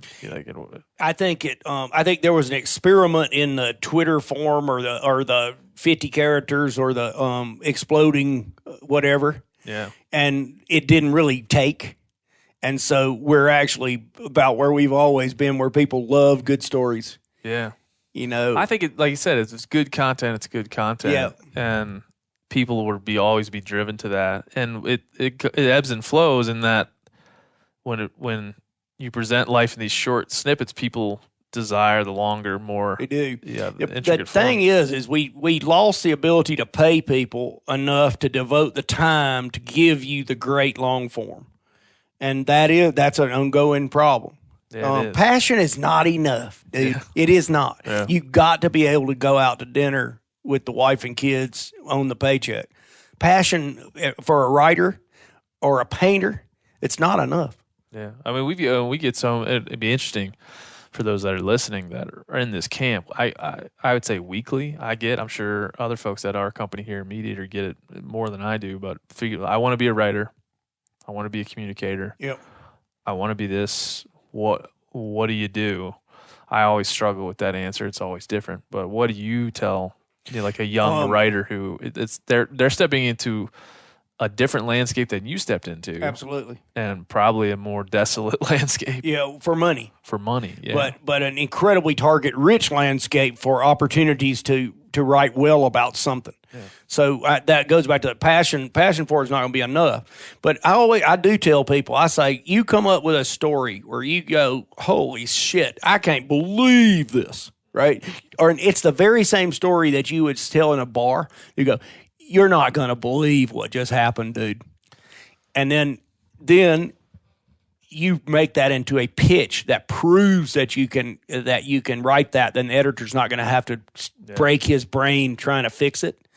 And then start pitching that to like anybody like websites who need content. Yeah. And those marriages work. Yeah, you know? That's a good thing. One of the many good things about social media is that you can put yourself out there, and you can find way more people that have I was thinking about this guy Sean Perrick, who has this Northern News up in Minnesota, and he's really a great writer and thinker and stuff like that. And he needs somebody who can tell a great bear hunting story. Yeah. or an ice fishing story. Yeah, and you could be him, and right? you can find him, right? Which I couldn't do when I started out. Yeah, or be him, right? That's right. I remember when I first started out, I wanted to be an outdoor writer. There was like an school of outdoor writing. I must have just Googled school of outdoor writing. I thought, whatever. Yeah. And there was a guy in Canada who had a school of outdoor. I don't remember the guy's name or like what the actual school was, but he was in Canada. I remember that, and I must have been maybe 13 or 14. Yeah.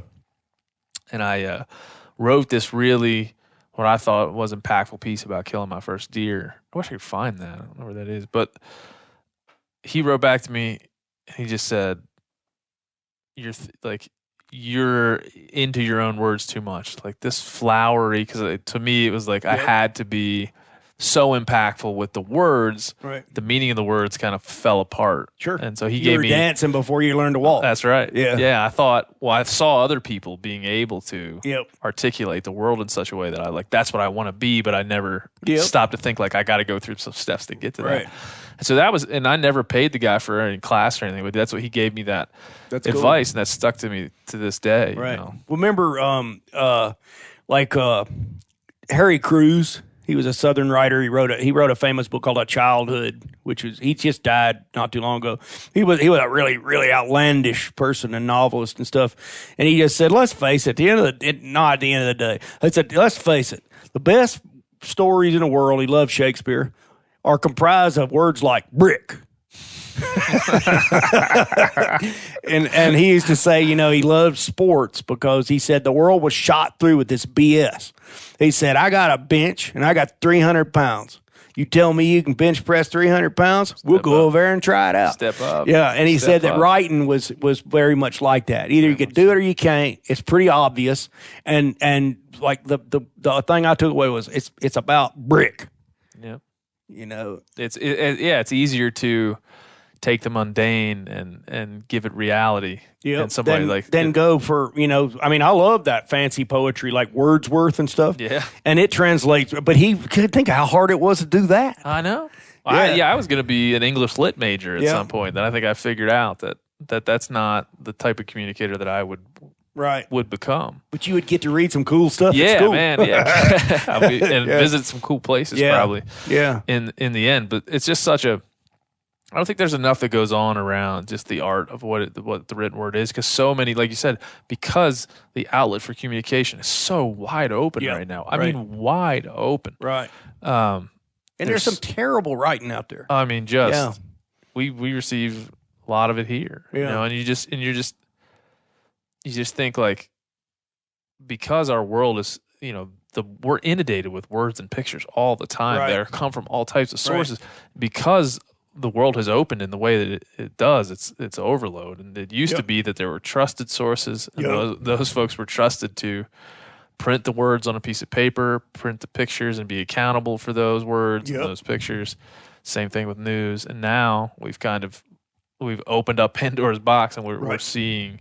But like you said, but for a young writer or a young communicator, if you have a message and if you're good at your craft, or you can become good at it. Yeah, you don't have to. You don't have to wish and hope for some corporation to give you money to go and put your words out there. The gatekeepers are gone. Yeah, the gatekeepers are gone, and that's what podcasts have also become. It's like, if you have good ideas and you're willing to talk, and some interesting people, some interesting folks that are willing to talk to you. Then I actually think that the democratization of this whole thing, it doesn't bother me at all. Yeah. I can't say it bothers me. I think I can see why it bothers some people. Sure. I think as a society we'll probably come to a good place eventually. Right now we're just like baby deer. We're learning to It's funny that those troll farms over in the Ukraine or wherever where they were like bombarding Facebook with these things. Yeah. And I was picturing a farm where they were growing trolls or something. Right. Well, that's what I did too. I love the word. Right? Yeah, I like the word. I got a troll farm down there, and but they were like, English is a second language at best, and they were still putting together like all these highly divisive like Twitter posts or blog posts or Facebook posts, and then bombarding our country with them, right, by the tens of thousands. Yeah. And they were completely ridiculous, and yet a certain number of people were like reading them and were unable to realize like, this guy doesn't really speak English. Why would he be writing about, guns or Black Lives Matter or Hillary Clinton or Donald Trump? Why?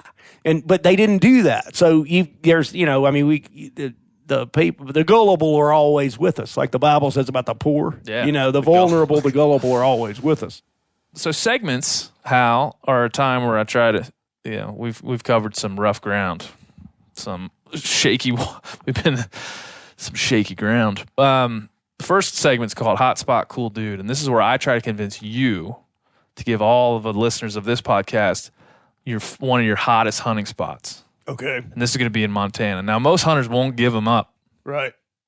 So can I convince you to give somebody that there's a few people that listen to this, give them a hunting spot? I'm trying to think of where I could give them one where they'll never find it. You got to give them exactly where it's at, though. You got to, if you have longitude, latitude, all the better. But our mutual friend Andrew McKean gave up a dove hunting spot in Montana. He was the only one thus far to even come close to saying yes. So you're welcome to tell me to fuck off. Okay. Do you have anything that you want to give up? That Johnson Peak area in the Pentlers. Yeah. Yeah. That's not specific enough. It's pretty specific, yeah. What are you hunting there? Elk. Elk? Yeah. All right. And I hadn't been there in a long, long time, so I'm not sure that it's still valid. When's the last time you were there? 90s. 90s? No, 2000 probably. So it was a hot spot 20 years ago. Yep. There's probably still elk there. Probably still elk there. Think there are any wolves hanging around there? If you hit it at the right time, it's definitely a big storm, aftermath of a big storm kind of place. Yeah. How do you handle your hunting spots? You hunt a lot of public land like I do. How do you handle your hunting spots? Is there a rule to thumb for you? Is it giving them away or talking about where you're at? I try not to give them away, but some of them are very public, like on migration corridors for cow elk hunting. And so they're just there, and there's other people going to be there. And it's kind of like dove hunting. You're waiting for them to bounce one at you, But if I ever come across a place, I used to have a few places in the Bitterroots where I really kept them close to the vest. Yeah. And I lost one when I had to have somebody help me pack. And he went back over and over to that spot and talked it up. And how do you feel about that guy? We're no longer in contact. Yeah. That's generally the term. That's generally a word. Yeah, that was rough. Well, I think that like as far as those rules go, if somebody shows you a spot, there should be inherent permission, right? If he calls you up and say, "Hey, man, I'd like to go back there and take a buddy."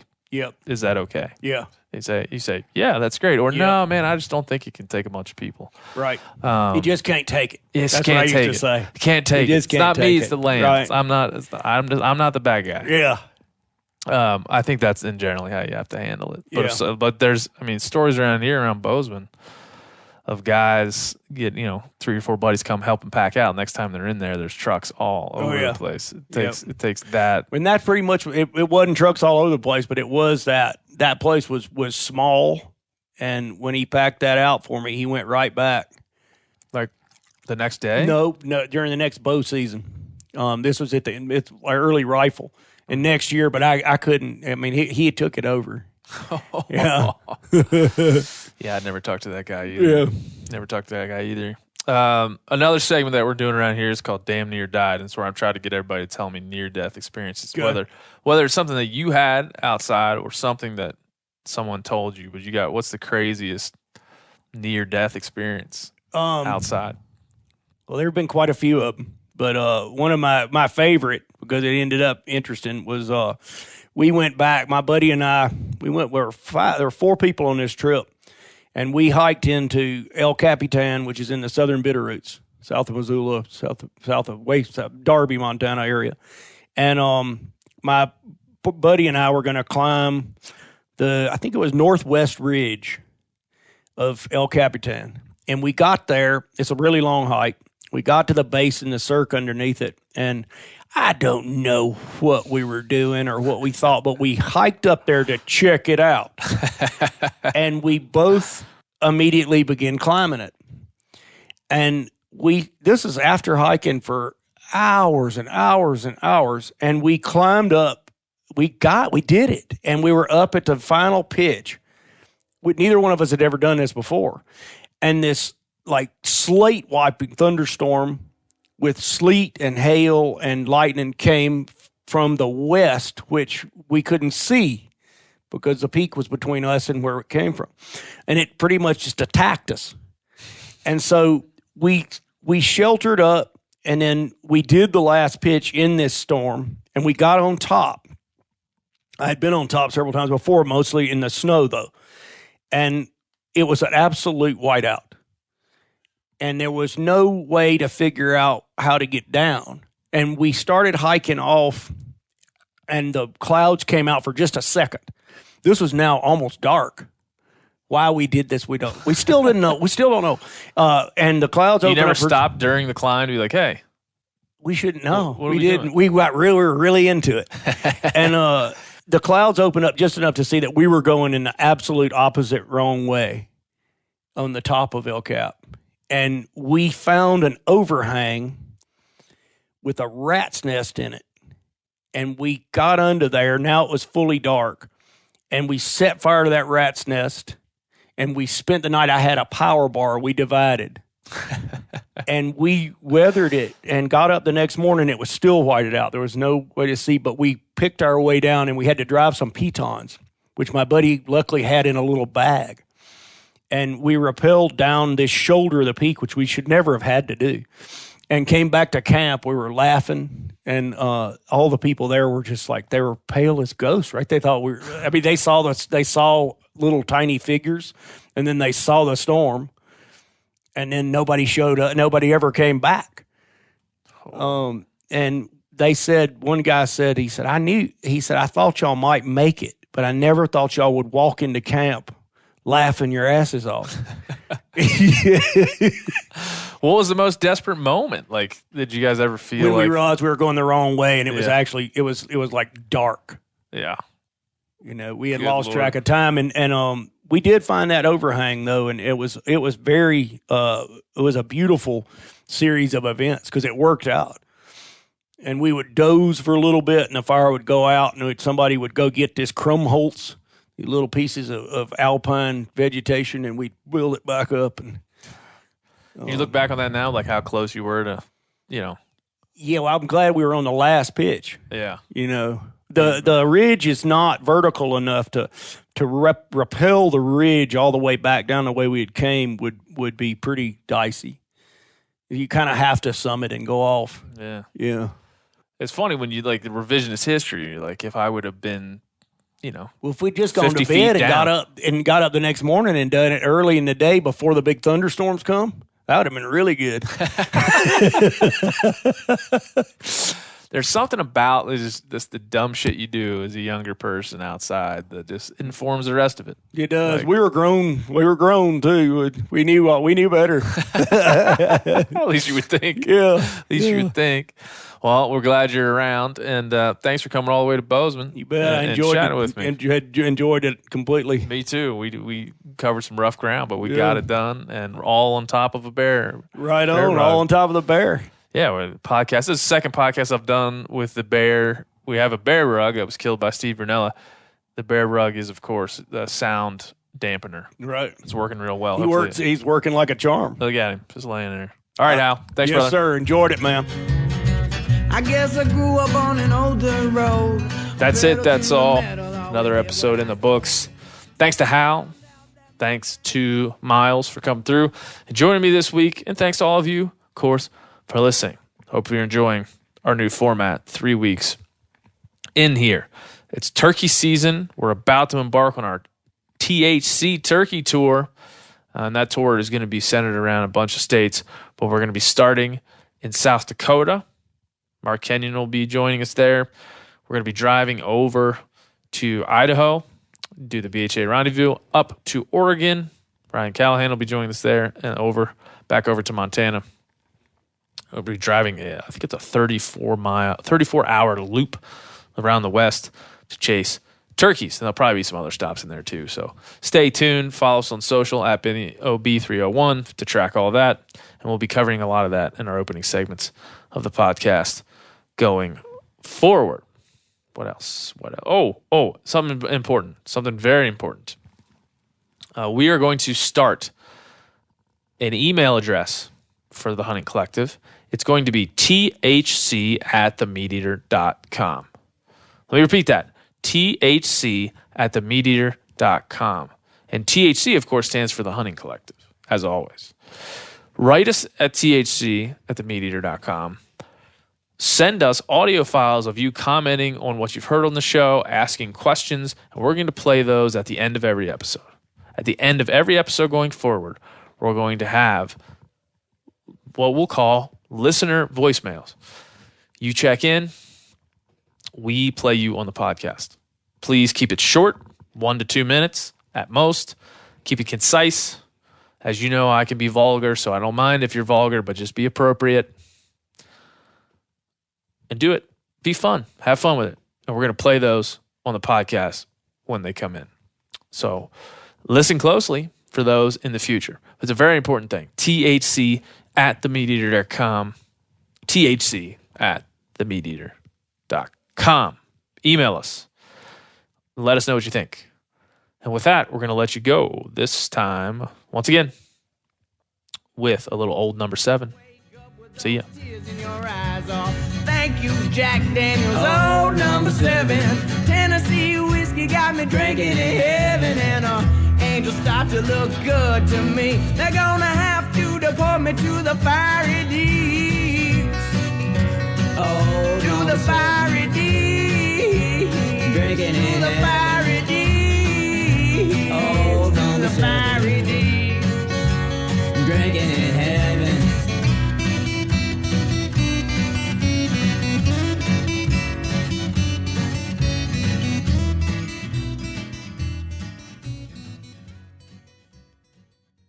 You ever get that feeling the walls closing in, the concrete jungle suffocating you?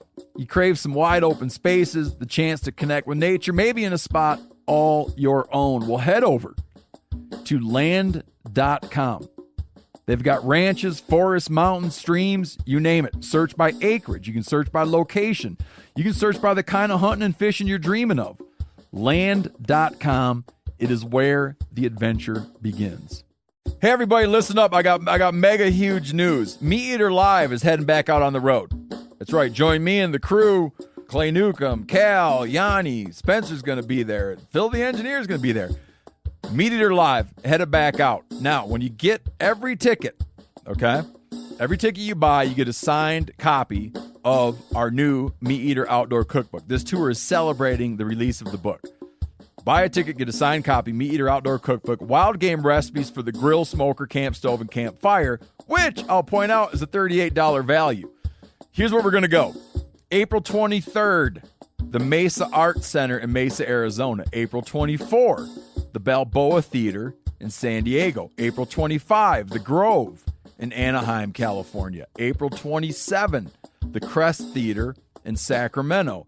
April 29, the Union in Salt Lake City. April 30, the Egyptian in Boise. May 1, the Wilma Theater in Missoula. May 2, the Bing Crosby Theater in Spokane, Washington. May 4, Revolution Hall in Portland, Oregon. And May 5, the last day of the tour, Pantages Theater in Tacoma, Washington. For tickets and more information, visit the events page at themeateater.com. Hope to see you at the show.